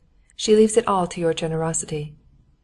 My God, what for?" thought Alexey Alexandrovitch, remembering the details of divorce proceedings in which the husband took the blame on himself, and with just the same gesture with which Vronsky had done the same, he hid his face for shame in his hands. "You are distressed, I understand that, but if you think it over—" "Whosoever shall smite thee on thy right cheek, turn to him also the other, and if any man take away thy coat, let him have thy cloak also," thought Alexey Alexandrovitch. "Yes, yes!" he cried in a shrill voice. "I will take the disgrace on myself. I will give up even my son, but wouldn't it be better to let it alone? Still you may do as you like." And turning away so that his brother-in-law could not see him, he sat down on a chair at the window. There was bitterness, there was shame in his heart, but with bitterness and shame he felt joy and emotion at the height of his own meekness. Stepan Arkadyevitch was touched. He was silent for a space. "Alexey Alexandrovitch, believe me, she appreciates your generosity," he said. "But it seems it was the will of God," he added, and as he said it felt how foolish a remark it was, and with difficulty repressed a smile at his own foolishness. Alexey Alexandrovitch would have made some reply, but tears stopped him. "This is an unhappy fatality, and one must accept it as such. I accept the calamity as an accomplished fact, and am doing my best to help both her and you," said Stepan Arkadyevitch. When he went out of his brother-in-law's room he was touched, but that did not prevent him from being glad he had successfully brought the matter to a conclusion, for he felt certain Alexey Alexandrovitch would not go back on his words. To this satisfaction was added the fact that an idea had just struck him for a riddle turning on his successful achievement, that when the affair was over he would ask his wife and most intimate friends. He put this riddle in 2 or 3 different ways. "But I'll work it out better than that," he said to himself with a smile. End of chapter 22.